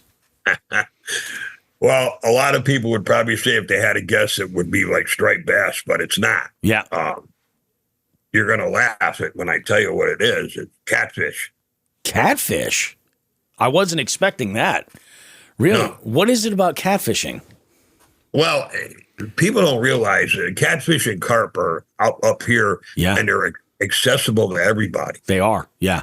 And they're good to learn and good to understand. They're also good to learn to go after with very light line. Mm-hmm. Learn how to fight a fish with them without snapping them. I've been out there with 4 and 2 pound tests just playing around. Oh, wow. That's light. And just trying to, out of the boat, going back and forth with drags and everything. And, you don't expect to land them, but I'll also fish them with barbless hooks when I'm doing that. Yeah. So as soon as I make a mistake or something, that hook's right out of them. Or if the line snaps, that hook's coming out. It's coming out. Yeah. Yeah. That's good. So, but you take it from catfishing here, then you go to the Hudson River. Oh, yeah. And they're much bigger. And then you go from there, the Ohio River, and you don't want to come home. I mean, it's like shark fishing out there. Yeah. You think they're big, And of course, the crown jewel is like the Mississippi, Yeah, that's where you're talking absolute giants, Oh, over 100 pounders. Yeah. That's insane. That's insane. I've never got one that big. Yep. But it's just it's just an amazing thing. And I like largemouth and smallmouth bass fishing as well. Oh, yeah. Yeah. But those catfish and carp, they just kind of intrigue me, Oh, yeah. And everybody's shocked, when I tell them that, because I caught gazillions of big stripers, 50 pounders, everything. I mean, a lot, And but I think to me, the catfish and carp fishing is it's so easy because if you live on a resource like the Connecticut River, I mean, I used to look at my wife at 1 o'clock in the morning and say, "What do you think?" Yeah, then we both fall asleep in a boat and we wake up exactly and it was light out. My guy goes, "What are you worried about?" I goes, "We're in a boat." I goes, "We're just going back because we've been out all night. Who cares?" Exactly. I love that. So we had, and you get them experiences where my personal best on the Connecticut River is just shy of 18 pounds, It's good fish. Yeah. And that's good for up here. That's huge. Yeah. But common up here is between 6 and 12, 6 and 10. You get a lot of them. Sure. But they're still fun. That's exactly it. Over. And it's the kids that I take with me, the young ones. And when they see that rod go boom and it's taken off, and I set it and give them the rod, they're like amazed, Yeah, it's and wild. to them, a 2-pounder's a magnificent fish. Oh, absolutely. It's a behemoth. It's so funny because like last year, carp fishing kind of piqued my interest a little bit because I sort of like to think of myself, the show is called Jigs and Bigs. Our logo is a big aggressive largemouth, and bass fishing is absolutely the gateway drug that brought me here. But I definitely feel like I have a certain sort of interest in being like what I would call a whole angler, like somebody who's can dabble in this one corner or this one style or this one technique and also go and do this and then do this and do this. So I like to try to mix it up as like I like fishing with lures more than I do than I do bait, but that's just me, I picked up a carp rig last year. I've yet to catch anything on it. I've only been out twice. But the stuff that I've learned is absolutely amazing, and, part of it, the reason why I bring up like species is one of the things that Jigs and Bigs does that's really unique is we run a nationwide catch photo release style scavenger hunt style tournament where we encourage anglers to go and catch as diverse a stringer over the series of 30 or 31 days. And, we award winners, that have the most diverse stringer, cash prizes and stuff. We do raffles and giveaways and everything. But the journey that it sort of made me adopt into, okay, so now we're going to figure out, like this year, I'm getting into BFS, bait finesse system stuff, so that I can tackle fishing, moving baits, and finding those smaller species, the rock bass that nobody wants to catch on their conventional tackle or anything like that. I got some good areas for you for them. Yeah. Oh, that's big ones. I love that. I love that. I've heard before actually that rock bass, if you see them in a body of water, that it's a sign that it's a healthy body of water because they're really, really fickle with what they can tolerate. We can get them the size of frying pans. Seriously. I have a couple lakes in northern Connecticut that are just giant ones. No kidding. And then like another good example, like for in our area, we blue catfish, we can't catch up here. They're not up here. No. But I could go 5 hours south and catch them. And I would, I absolutely would. And I have. Yeah. You can go to Washington. You can look at the Washington Monument while you're fishing off the beach. That's exactly it. That's perfect. And catching blue cats. Yeah. Just, it doesn't even have to be a giant. Just as long as it's that species, it's worth a point. So this year I'm going to be going very hard with the areas that I'm out fishing. In fact, in April, I have a trip that's coming up. I'll be going to Louisiana. And my wife and I are celebrating our anniversary. We're going to go to New Orleans, but I got a friend of mine that is down in that area, and we're going to fish. And I'm just hoping to not get bit by a gator. That's pretty much that'll be a win for me. Oh, yeah. Going to an area like that, and again, stepping out of your normal realm, that's when I use these and I keep this shut. Yep. Listen. And I listen and look, and you can tell who's legitimate and who's not, And if you got a guide with you and he's going out and stuff, once they talk to you and they get to say, okay, this guy, they change in the boat. And all of a sudden you're seeing all the tricks and things come out. And I'm not there to pick their brain or steal their stuff. Yeah, of course not. Like that. But if somebody opens up and gives me something like that, then I turn around and I kind of feel obligated to give it back to them. For sure. I mean? Yeah. And, I'll talk to them about other species that they will fish for. And if I got something that'll help them, I'll give it to them. For sure. But carp, you said you bought a carp rod. Oh, yeah. Okay. What I use for that is bran flakes and strawberry soda. And strawberry soda. Okay. All right. So what I do is, the strawberry soda is the key. Oh, yeah. The bran flakes get it on the hook. Yeah. So definitely. You go to your blender and you pour the bran flakes in, close it, put it on its highest chopping speed, then keep reducing it so it gets real fine. Yeah. When you take it out, leave it in a bowl and start adding strawberry soda and knead it to the consistency of cookie dough. Gotcha. That's all you do, right? And you'll end up with a good lump of it. Then you take it off and you put it in balls the size of like a nickel. Oh, all right. And I use a number 10 treble, a small treble. Yep. that fits inside there, with the egg sinker, the slide rig. Oh, gotcha. But there's another key to it. You can go to a store that sells cattle feed. Yep. Oh, yeah. And I like the brand called Milk Right Cattle Feed. Okay. And I got my Half Moon Clorox bottle cut out, like a double. Put it in there, right in the water the night before. I laced the whole area, Yep. Yep. But another key is when you walk down to go fish them, Yeah. don't go pounding down the bank. Yeah, because they'll hear you. You got to go down like your deer hunt, man. Yeah. I mean, you got to creep up to that water, put your stuff down quietly, everything, Yep. So what happens, it produces, it's like a urea content in the water, and it Gotcha. it creates a more of a oxygenated area for something. They come right to it. And that little strawberry ball comes down. It goes down like this. Don't even put your rod down because it's going to go whack, and off they go. Really? That's the hook. That's wild. You know what I used to do? What's that? I used to take my 12-foot aluminum boat on the river. I drive down in front of my house where I lived with it. And did you ever see when the people would be out tuna fishing, they'd have the ball set up in the front, so if they had to come off the ball, they'd pull the release? Oh, yeah. Yep.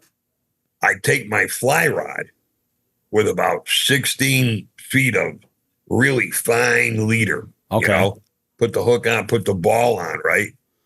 Pull the fly line off and everything, right? All right. With my hand and throw it in the water in that area. Okay. But I'd be in the boat, and all of a sudden I watch it, and I see the line come spinning right out of the boat. Oh, yeah. And you get to the rod, and I just just hold the line real quick like this. And Yep. You got him. You got him hooked. And Set. now you pull the release because they'll clean that reel out in no time. Oh, absolutely. And you're going down the river. It's like a sleigh ride. Oh, yeah, absolutely. That is wild.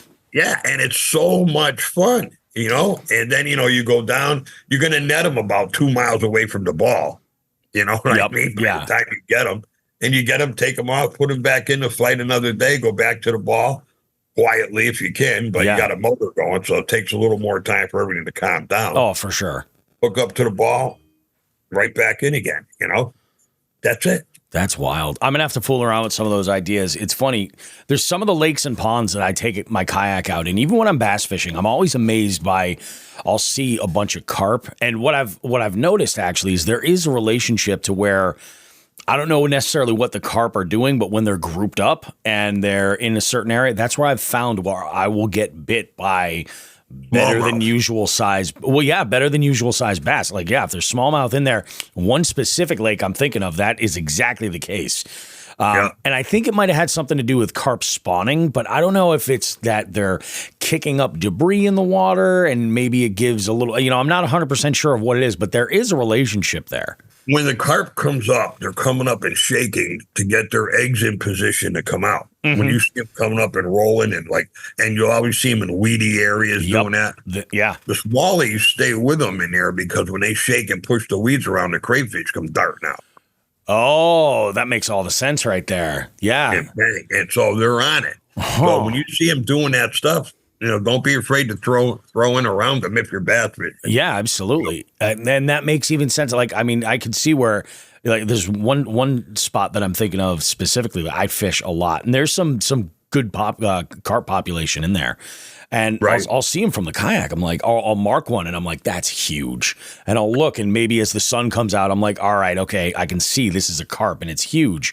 But then, I'll be fishing in that area up against, a laydown or something. There'll be a stump that I'm fishing, and then there's a giant largemouth hiding right over there. I could definitely see where they take a full opportunity to feed up on whatever they're kicking up.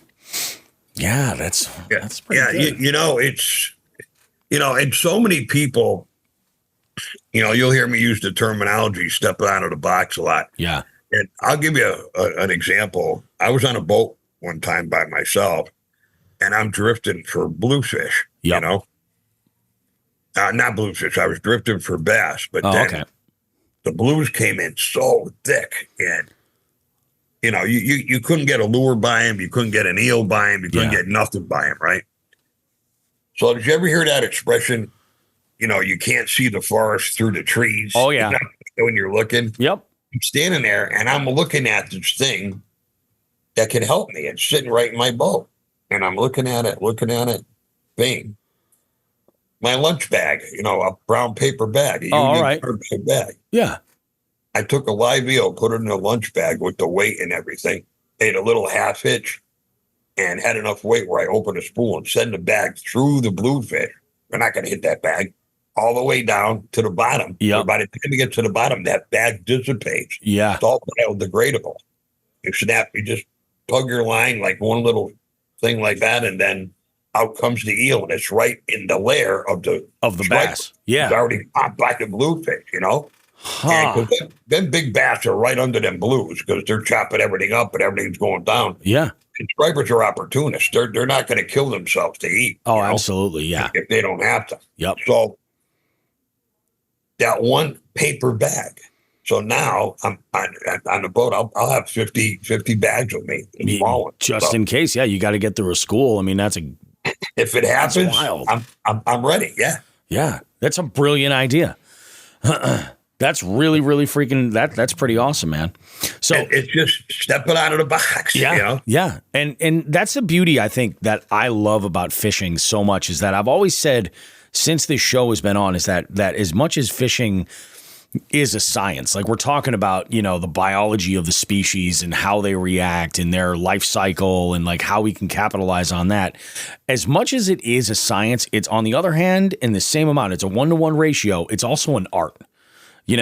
You're creating, especially when it comes to lures. I love using this analogy where it's like it's almost like that lure is a puppet or a marionette, and I'm trying to make it seem so convincing. And regardless if it's a bait presentation or something, but like what you're talking about with this bag, it really is. It's a solution to an issue at the time you were able to find success on. I think that's fantastic. And that's what makes this sport so unique is that there is that level of creativity, and that I think is amazing. And that's actually, this kind of goes back to something you said before about lure companies and keeping things domestic. It's one of the things I love about our show partners with this company called Dark Horse Tackle. Have you ever heard of Dark Horse Tackle before? No, I haven't. So Dark Horse Tackle they're under new ownership as of like a year ago, 2 years ago, maybe. And what they do, they started out as simply a subscription box of baits that you could have every single month sent right to your house. What makes them unique is that they're all small batch, like bait companies that are domestic. They're not stuff you're going to find at your big box store or anything like that. That's cool. I know exactly what you're talking about. Yeah. Now. And they've grown a little bit since then. They created a build your own box program. So you can go through the list of baits that they've gone through in the past. And if there's something that you really like or something, you can go and pick that up. And you can actually purchase individual baits now. But I do think that there is a little glimmer of hope in the bait making world domestically. And I think that if we can get anglers to pay a little bit more attention to that and then retailers to embrace that coming in, I think that can be a really, really good thing. And something as simple as a premise of like Dark Horse Tackle, sending out these boxes to folks, introducing them to baits that you've never seen. So, custom painted hard baits, hand-tied jigs, plastics poured in a garage. Like it's absolutely nuts. And they do what is it? Exactly. They do a quarterly box. And their quarterly box features like a lot of like larger scale baits. Like you're talking like a lot of wood carved stuff, big swim baits and like the rat style baits and things like that. And these are all like garage baits. And if there's anything that I think is the coolest thing about fishing, it's that build your own style. Of being able to, or even better, like I don't have the time to do that. I rather represent a brand that was made in my region by anglers that fish out here. And I think that there's probably a good amount of your customer base, even locally, that's just like, that's why I buy all gag lures, I got to tell you, the thing that gives me the most pleasure at all is when I'm standing in a show. Yep. And a gentleman or a lady will come in and say, hey, I got to tell you, I caught my personal best on your lure. That's a good feeling. And though they got to tell you the story, and I just let it rip. Man. You know, I want to hear it because it's not because they caught it on my lure. It's their inner enthusiasm that I want to see come out. Exactly. About what we're doing. Yep. Then there's so many good people, and then you get the guys that will go to Alibaba and they see all this stuff being made, and they buy it cheap and they bring it over here and they package it in their own packaging and said it's their design work, it's this and that, right? Yeah. And it's just that's what's killing the sport. Yeah. You know, there's 7 companies down the Cape, a couple of dealers included and stuff, that are getting the same shad for the canal from the same company. Oh, and really? It's under 55 different names, all up the canal. And I'm saying to myself, wow, you know, it's crazy. Look at, you know, there's no creativity at all. Yeah. Nothing. Yeah. You know, and I feel bad because it's the angler that's paying the price. Yeah. Yeah, absolutely. Whether it's got to do with having items in stock or the values changing so drastically, like that's a big buzz right now. A lot of people are really crazy about what they're considering knockoff baits. You know, so you'll have something, but it also in the same time, like there are folks that just will knock something off and sell it like their own. Like right now, there's that website Temu. Everybody goes crazy over Temu over like the last year or so.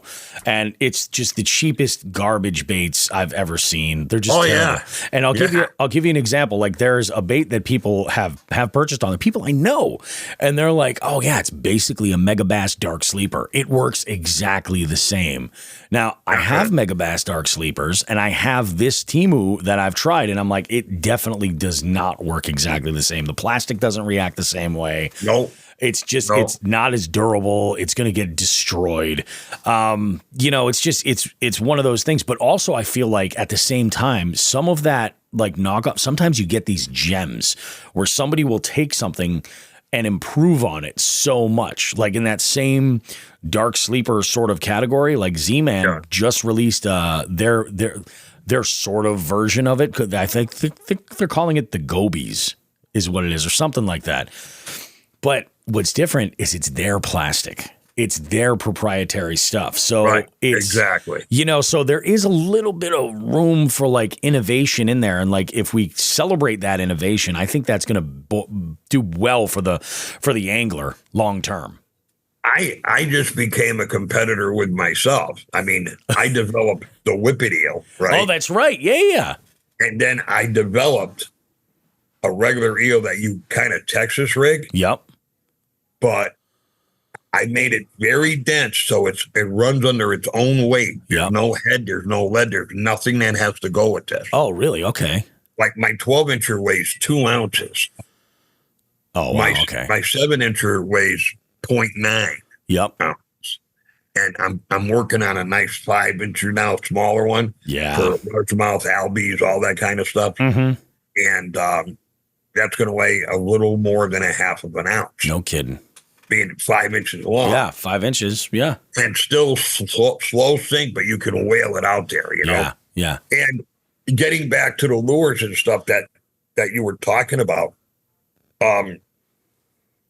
these, you know, if you turn, you can go on your computer today and learn how to build a wooden fishing lure like that. Yeah. Yep. All right. And go buy your lathe, your duplicator lathe, all this other stuff. But the people that put in the time, you know, and then they want to sell you the plug for, you know, $80 a piece or something, or $100, whatever. I mean, like, I don't think so. In my day, if you told somebody the plug was $80, that was a week's pay. Yeah. Oh, yeah, absolutely. It's a different world now. It's like people piss away $80 like crazy. Yeah. You know? But there are guys out there that develop and put their time in.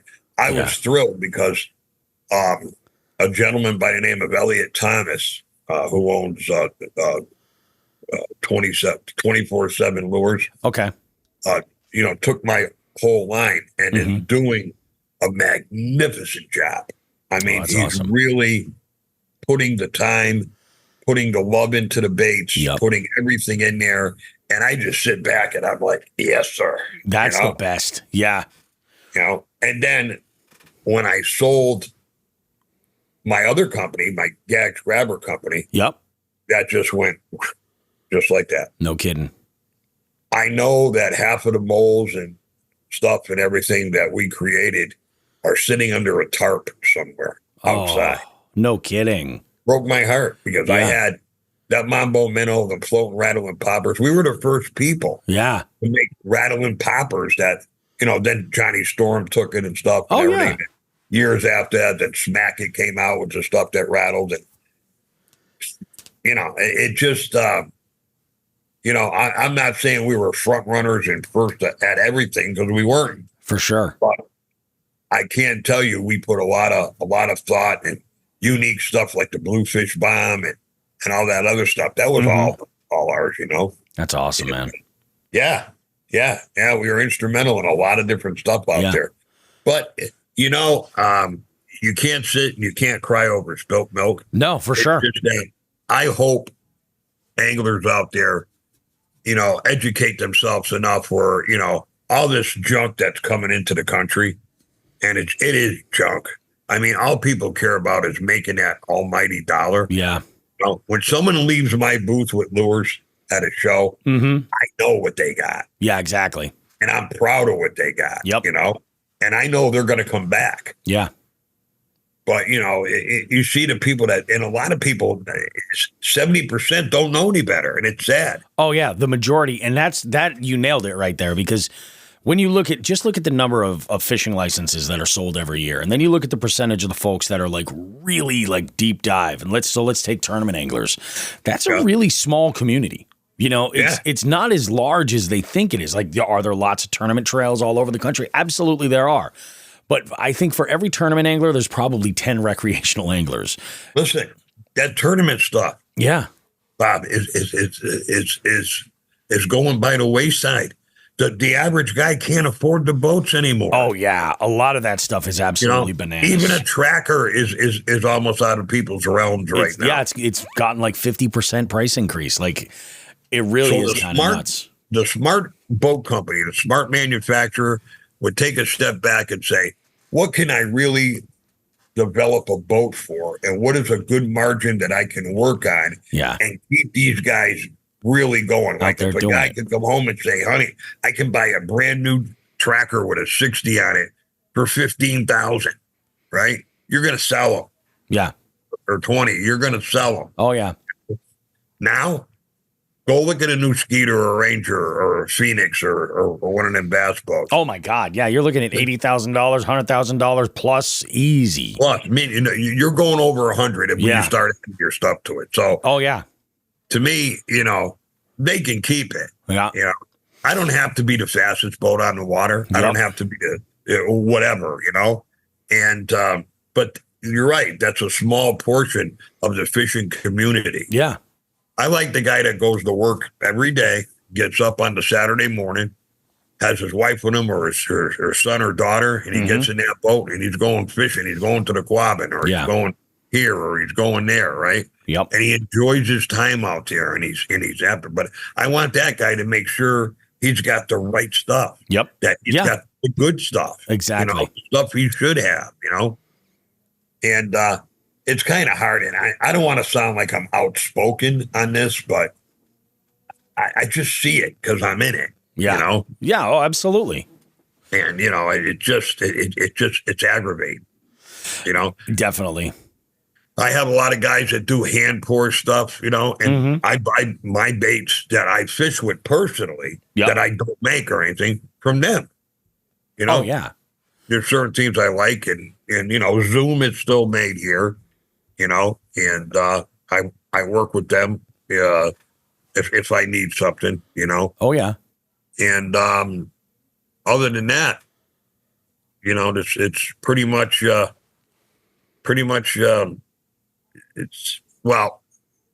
I think what I really want to say is that if you take your time out there and you do your homework, and it's a good thing for people to do in the winter. Definitely. Investigate what you're buying. look into what you're buying. Mhm. Look into where it comes from. Look into who's behind it. Yep. You know, because a lot of these guys, when you see, okay, we got a sale here on all these rubber worms, you get 1,000 of them for $10. Yeah. All right. Those things could be poured in a hut in Pakistan somewhere. Yeah, exactly. Okay? You know, and they're terrible to begin with. You're getting robbed, but for $10, Mhm. you'll take that shot of 1,000. You know what I mean? Yeah. And they're going to melt on the way over here after you bought them. And that's a wasted $10 if you look at it like that. That's crazy. Right. And listen, if you're a good marketer today, good with social media and marketing, Oh yeah. you can create a brand overnight, put it out there, and it's going to fly. Yep. Right. But the key is, will it sustain? Yes. A lot of times it won't. I had this other thing like that, a lot of, I don't want to mention brands, but, Yeah. and I won't do that, but I'll mention brands for good things, but Sure. not bad things. No, that's smart. Yeah. But there's one out there now that is just raping the people, and it's terrible, terrible stuff. Mhm. But they learn after a while. It peters out itself, so.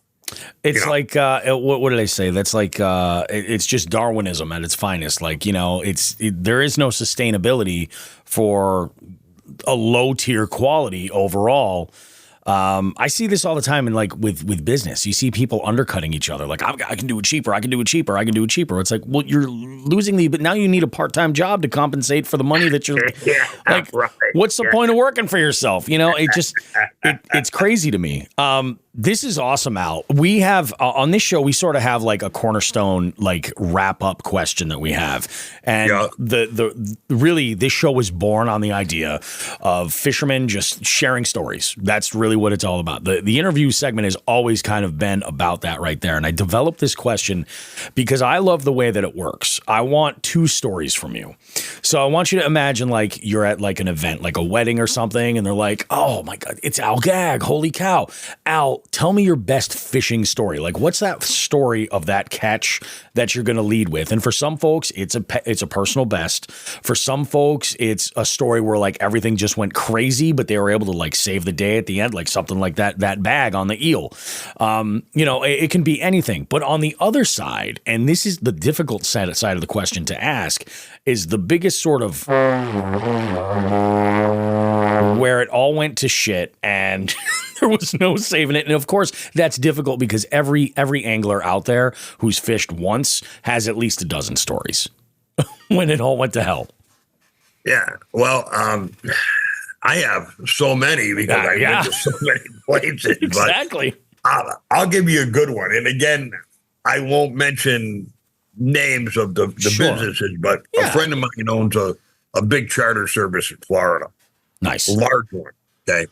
So he invites me down, and it was about 10 days before the seasons were going to open on certain species, you know? So I went down with him, and he owns 10 boats. He has 10 captains under him. Oh, okay. So this is a good operation then, yeah. Well, it's a good operation, but it's, center consoles, flats boats, stuff like that. So he says, you ready? I said, I was born ready for this. Let's go, right? So we get in his boat. This particular one we're taking out, and we head out to the flats, and he's showing me everything on the boat, electronics, this, that. And I can pretty much run them, and stuff. Yeah. But I didn't know the waterway that he was going through. And he said, see these numbers right here? I said, yep. I said, I know what that does. He goes, see the red line? Yep. Stay on it. And it's almost like jets in this boat because we're going over 6 inches of water with coral underneath it. Oh, right? yeah. You know what I mean? Yep. And I'm like, well, I mean, you can't help but hang on. Oh, and yeah. I keep looking at him on the red line, and he's dead on it, And I'm like, wow. So he goes, I'm going to let you drive it back. I says, no. Yeah, that's not a good idea. Yeah. I said, no. He goes, please. He goes, I'm going to show you how to get it up and go in shallow water. It was pretty unique because he took it and almost did a full circle to lean the jet and the keel up out of the water. Oh, really? And he got the power going, right? And then he was up and he just went right back to the red line and took off, right?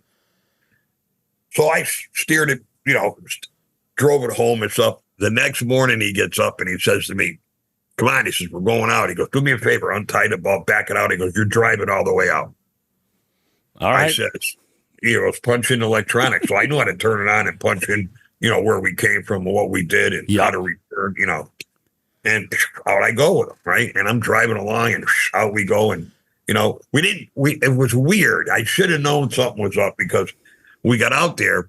We didn't do a lot of fishing. Mm-hmm. The fish were everywhere, and there was bones, and then we had ladyfish, and we had all kinds of fish out there, and redfish too. That's what we really targeted reds. Nice. So we're out there, and we're going back and forth. But this is going on every day. Then about the 5th day, he goes, I can't go today. Just go take the boat. He goes, just fuel it when you come back in. I said, okay. I jumped in the boat, did my thing, went out there, bing. Then I got up on the polling platform. Oh, all right. Roll around real quiet. And he had a little clip where you could lay your rod on the polling platform, and I could see all this stuff. But anyways, this went on, and then we finally got to the 9th day, and he said, hey, listen, tomorrow the season's open. All my boats are booked, so I can't take you out. He goes, listen, I got no complaints. Yeah, absolutely. I said, are you kidding me? Right? I go back to my hotel. I get to go to bed, and I was about ready to get home, For sure. My phone rings, and it's him. He goes, I got a major problem. I said, what? He goes, one of my captains is sick. He goes, can you take the people out right to the areas we went to, right? And I'm saying to myself. So now you're working as a guide for him. That's great. Yeah, but wait, it gets better. I'm not licensed. Yeah. Oh. Right. That's gross negligence. That's all this other stuff, right? And the statute of limitations on what I did is over. Sure, yeah. So go ahead, yeah. So I'm like, but then I started feeling bad. This guy did all this with me all week. Yeah. And he goes, you got a good personality. You'll get along with the people and everything. I says, all right. I says, I'll do it. He goes, be at the dock tomorrow. He goes, you're going out at 7. He goes, you're going out 7 to like 2 or something like that. I said, okay. So I get down there. All the captains are there. We're talking, and they're all talking to me. And they said, have a good day. And they're all looking at me, and they're smiling, right? And I'm saying to myself, but my people aren't there yet, And they start going out, and I'm the last boat in the marina. Yep. He's already out there. And I'm looking around. There's nobody, And I got the engine running, I'm waiting for him, because this is like jump in and we're gone, Oh, yeah. And nobody, right? Finally, I'm looking down the dock, and I see 2 sets of little legs going like this, They were sitting on the dock with their legs dangling. Oh, all right. So I go down there, and I goes, hey, are you waiting for the boat? She goes, it's a husband and wife. Yep. They goes, yeah, we are. But the couple, they were little people, the midgets. Oh, my God. Okay. And here we go, right? There we go. Yeah, all right. I pick up their cooler. I put it in the boat, right? I picked them up and put them in a boat because they couldn't even get in. The drink was too far. Oh, yeah, absolutely. So I got one on each side of me. I'm on the center console, and they were keepers. They were like 37 inches high. Oh, yeah, yeah. Yep. And so we're going out, right? And I mean, you can't make this stuff up, let me tell you. No. So we're going out, and one of them's tugging on my pants leg. It was him. He said, we're aquaphobic. I said, what? It's a bad idea for you to be out here. I goes, what do you mean? He goes, we get a little nervous on the ride out. He goes, Captain Bob usually puts us in over there in the back. I said, that's a bait station. I go, what are you going to be doing over there? He said, he puts us there and puts a bungee cord around us, right? Oh, my God. I said, what? So I said, are you sure? He goes, yeah. So I put him in the bait station, put the bungee cord on him, and we head out. They're yahooing and everything, and we're going across the water. Oh, yeah. Those boats do 35, 40, no problem. And they're oh, yeah. we're You're flying moving out to the flat. Yeah. So we get out there and I take the 2 rods out of the boat, one for him and her, and she goes, oh, no, I'm not fishing. She goes, you can fish with my husband, she said, right? I says, all right, now, listen, the only thing going through my mind is I'm going to jail. Yeah. It's gross negligence, right? Yeah. I'm not even concentrating on what I'm doing. I feel bad for the people trying to get them fish, but they're my responsibility. Exactly. So we're standing down there, and I said, you ready to cast? He goes, I want to fish from up there. I said, up where? He said, up on the platform. I said, oh, here we go. I says, all right. So I pick him up, and I put him up on the platform. Right? Yep. Gets up there. First cast, he hooks up. He's on a ladyfish. Okay, got nice. So he's reeling it in. He's having fun. I net it. He comes down because she wants to take a picture of him. And I said, before I can tell him, don't put your hand in the net because they have teeth. Like You don't want to fool around. No. His hand goes in, bang, the ladyfish gets him. Now I got a wounded midget on the boat. He's all beat up, right? It's all. I'm like, here we go, right? I wrap his fingers up in a snow cone like a big Band-Aid, right? I said, this ought to keep him quiet for a while. Oh, God. Oh, my God. So anyways, we go back fishing. I put him back up on the perch like a parrot now, right? He's up there standing there. And out of the corner of my eye, I see a fin, right? Like this. And before I could tell him, don't cast. Yeah. Line it was a bull shark. He cast. Oh, my God. He planted that lure right in front of him. I seen the lure come down. Now, did you ever hear tires squealing on the street? Like, oh, yeah, absolutely. Those were his sneakers on the bowling platform. He was like this, and he was just getting dragged, right? So I grab him. Now, the drag screaming, I got him in my arm. I'm running around with him like a football. I got him like this, right? God. I can't even imagine this. I'm telling you, we're going around the boat, and I'm trying to get up to the trolling motor and put it down with him with me, right? Yeah. But the trolling motor was doing no good because we couldn't keep up with him in time. So I started the big engine. Yep. I had him like this, and he goes, I got him. I go, you're like, yeah, you got him. You ain't got nothing, pal. Exactly. I said, he's got us. So we're going and going. This went on for about an hour. Finally, my arm was dying. I had to put him down. I grabbed him by the belt. I mean, it had to be so uncomfortable. I think his testicles through his ears. I had him like this, right? You know, I mean, I had him like this. He wasn't going anywhere because no one was going to die on my watch. Yeah, no. And his wife now, she's running around the boat. She can't even see over the side, right? And she's taking pictures of this whole event, right? And I'm like, oh, yeah. That's proof. That's proof for the court. I was hoping she dropped the camera over the side. You never know. Right, you know. So anyways, finally the line snaps. I was like, thank God. And he's got the long face on. He goes, you know what? He goes, I'm getting a little hungry now, you know?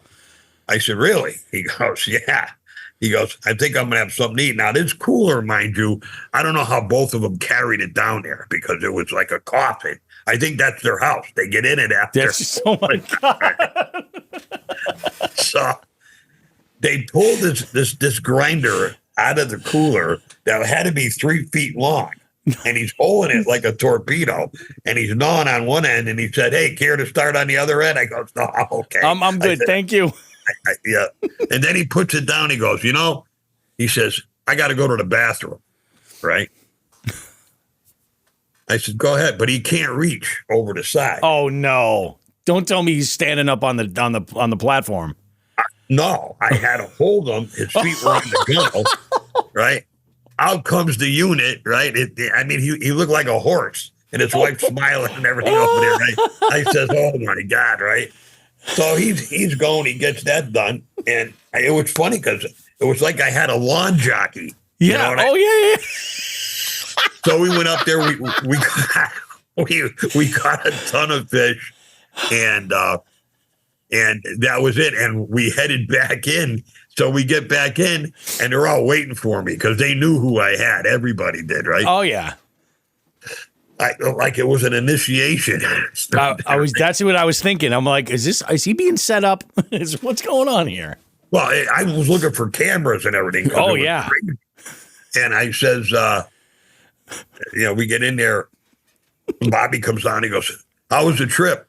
And they both said, "We caught so many fish." He goes, and she said, "My husband had this monster on, and they fought him for an hour and change." And Bobby looked at me, and goes, "What was it?" I said, "Bull shark." He goes, "You ain't never landing that thing in that boat." Yeah, right? no way. Yeah, you got to have the right gear, Yep. And he goes, "So you had him on for an hour and a half?" And my buddy goes, "Yeah, look at this, right?" It's the snow cone. Like, you got the snow cone going, right? And he said, "What was it, a battlefield out there today or what?"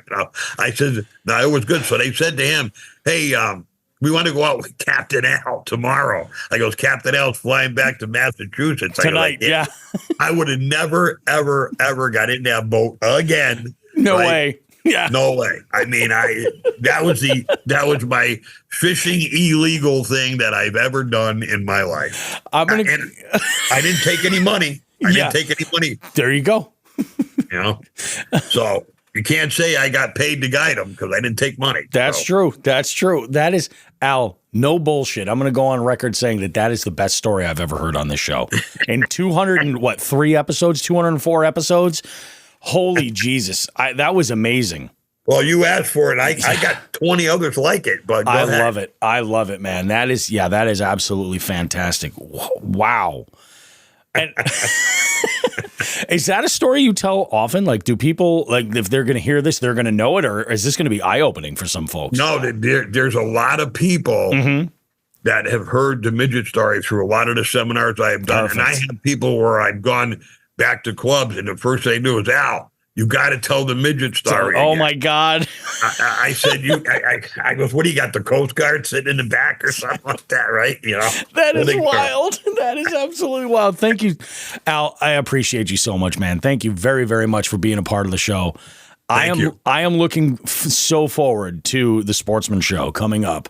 And I'm going to come over from our booth and definitely come on by the Jigs and Bigs booth as well. Oh, yeah. I'd love it if you entered our multi-species tournament and put a whooping on some of these young kids that enter this all over the country. Listen, I will enter it, but I'm not there to put a whooping on anybody. I got a feeling. I'm there just to support you guys, have fun. You don't know what booth you're in, do you? I don't have the number in front of me right now. I have a feeling we're kind of over where we were last year. Where were you last year? We were kind of adjacent to Three Bells Outfitters, and on one side, and then adjacent the other way to like the trout pond.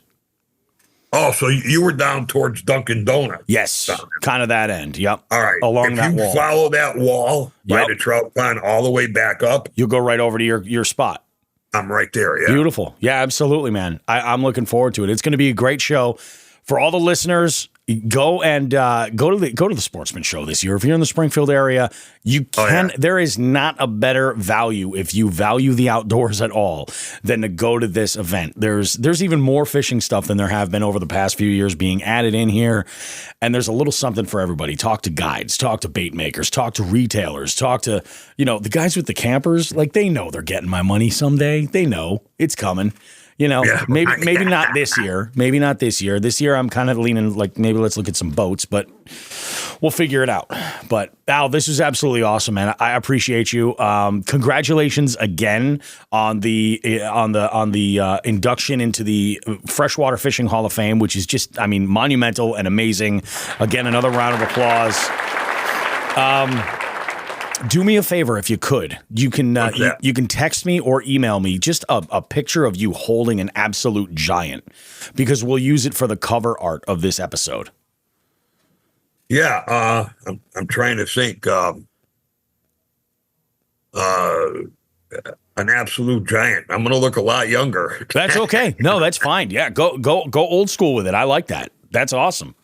All right. Beautiful. All right. Excellent, Al. I appreciate you, man. I'll see you at the Sportsman Show. Sound good? I appreciate you as well. And listen, I will definitely I'll send that out to you tonight when I get back. Perfect. No rush.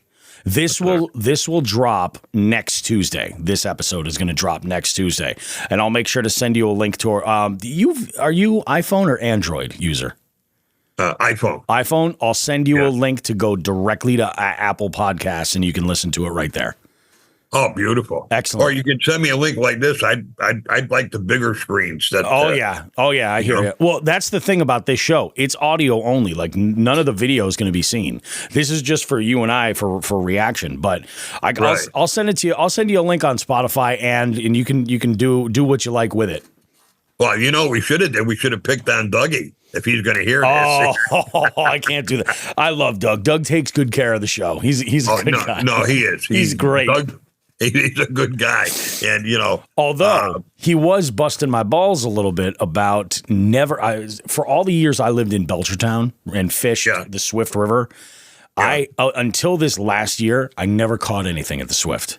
I never, so much as got a bite. My father and I would throw like mealworms and bobbers and stuff over by the Route 9 bridge over there. And then I would throw spinners and things along some of the other drop-ins along like River Road. Never had any luck. Would see fish, could find fish, just couldn't get them to eat. And then last year was the first year I dropped my kayak in there for the first time. And what a difference. The other thing, I used to go up there with a little can of live minnows, tiny one. Yep. Put a real tiny hook, like a number 14 fly hook. Oh, wow. Okay. Super tiny then. Right through the nose of the small minnows. Yep. Put them in a current, just hold it and whack. I mean, it was like a circus, It was like a cartoon, It is. It's freaking crazy over there. But it felt good to talk to him this year and say, oh, yeah, Doug. I got on them pretty good. I filled the freezer, and it was very, very nice. So, no, that was good stuff. So, are you going to be coming live from over? That's the missus calling. Oh, there you go. No worries. I'm just going to give her a little message here. Sure. And we'll be all set. So, this will air Tuesday. This will run on Tuesday. Yep. I'll make sure I tell everybody to tune in. Absolutely. I'll send you the link. You can share it with everybody, and then they'll be able to check it out. How many listeners do you have, Bob? I mean, on average, like we have 50,000 followers between all of our socials combined and everything. Yeah. Our average episode is around 500 listens per episode. Our most listened to. That's good. Yeah, it's pretty good. I mean, and it's always growing, and the audience kind of, sometimes they'll pick up listening to fishing podcasts a little bit more than others. So it's always cycling through new folks, but there's definitely a lot of growth. So we're getting there. We're getting pretty good. We're almost about to hit 1,000 listens on our most listened to podcast. Wow. Yeah, which is pretty I just awesome. did one with Bobby Audette. Oh, okay. And we went to, I did the whole routine with the stories with him. Mm-hmm. And people were saying that I belonged at Comedy Central. You do. It's good. There's no wonder why you were on television and all that stuff. You've got the personality for it. You're great with people, and people in the fishing community, and even people that are involved with people who are in the fishing community, like adjacently. People love you, dude. They really do. It's pretty awesome. Well, listen, I love to have a good time, and I love people, but more importantly, I always say this when I'm signing off. It's the only outdoors we have, so let's protect it. You're damn right. Bobby, thank you for having me. It was wonderful. Thank you, man. We'll talk soon, okay? Okay, you got it. All right, Peace. Take care, buddy. Have a good one. You too. Bye-bye.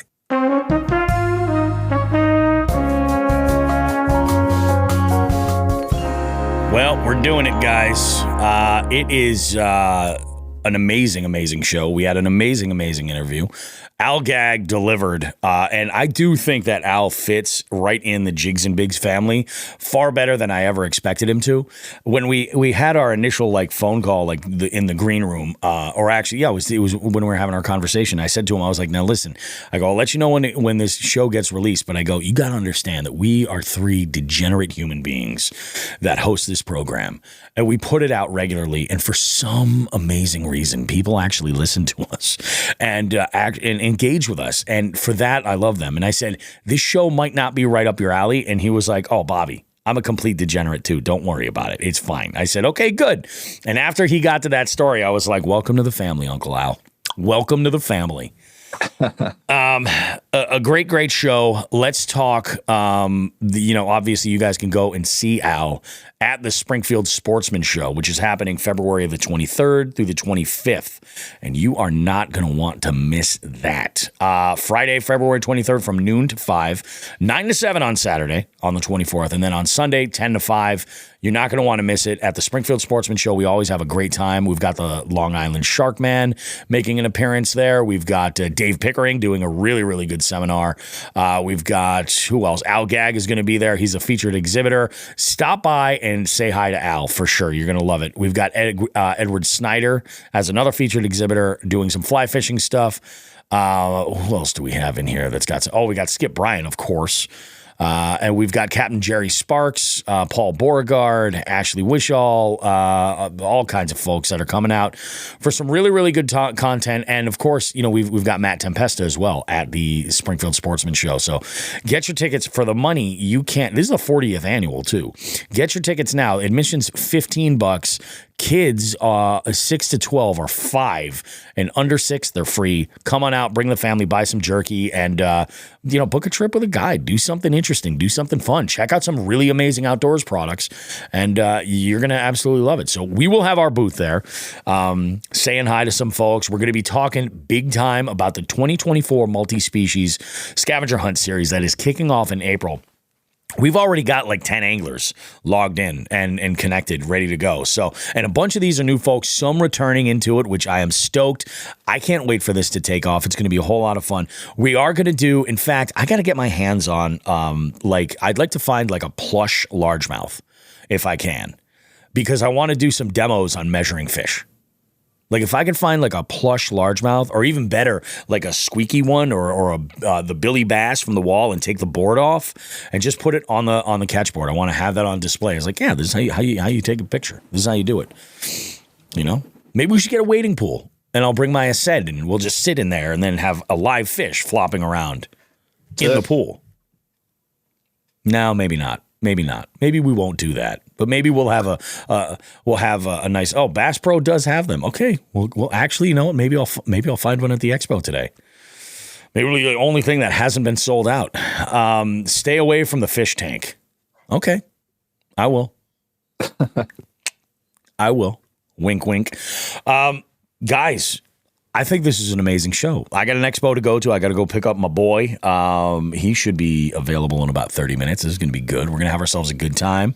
I got friends to see that are at the show. Our previous guest, Janelle Orsino, she has been truck camping between like Worcester and in and around the Worcester area for the last like 2 nights. She's been to the what do you call it? She's been to the expo yesterday, already bought a bunch of stuff, and I've got actually prizes I'm going to deliver to her from the 200th episode. I've got a little gift for Becca that I got to drop to her, and I'm looking forward to seeing a bunch of people at the expo. I'll be leaving in just a little bit. Do you guys have anything you want to say? Anything you want to wrap up with? Nothing for me. Yep. See you in Columbus. Oh, hell yeah. Columbus is going to be good. Get ready. Columbus, folks, if you're going to be at Oldfields, this is a good opportunity to bone up on some fishy trivia. No idea what the hell I'm going to be asking here. It's going to be pretty wide open. We're going to have some fun, but we will see you guys next week for more Jigs and Bigs goodness. We appreciate our listeners more than you realize. If you're listening, you enjoy this show at all, do us a favor and go ahead and give us a review over on Apple Podcasts. Doesn't even need to be like a 5-star rating or anything like that. Whatever, we will take what you give us. You know what I mean? But with the engagement is what we're looking for. Also, make sure you can rate us on Spotify if you're a Spotify listener. Last week, guys, was one of those weird weeks where Spotify had significantly more listeners than Apple Podcasts. Which, when that happens, I think that there's just like that much more growth going on. Like there's more new people over on Spotify that are like checking it out for the first time. So who knows? We will see you guys in 7 days. If you're out there catching them, do us a favor and tag us in your photos so that we can share, like, and comment and all that good stuff for you, and support you guys that are out there, listening to this show and following us on social media. We appreciate that. 7 days to the next episode of Jigs and Bigs. Have a good one, everybody. And like we always say, it's an ass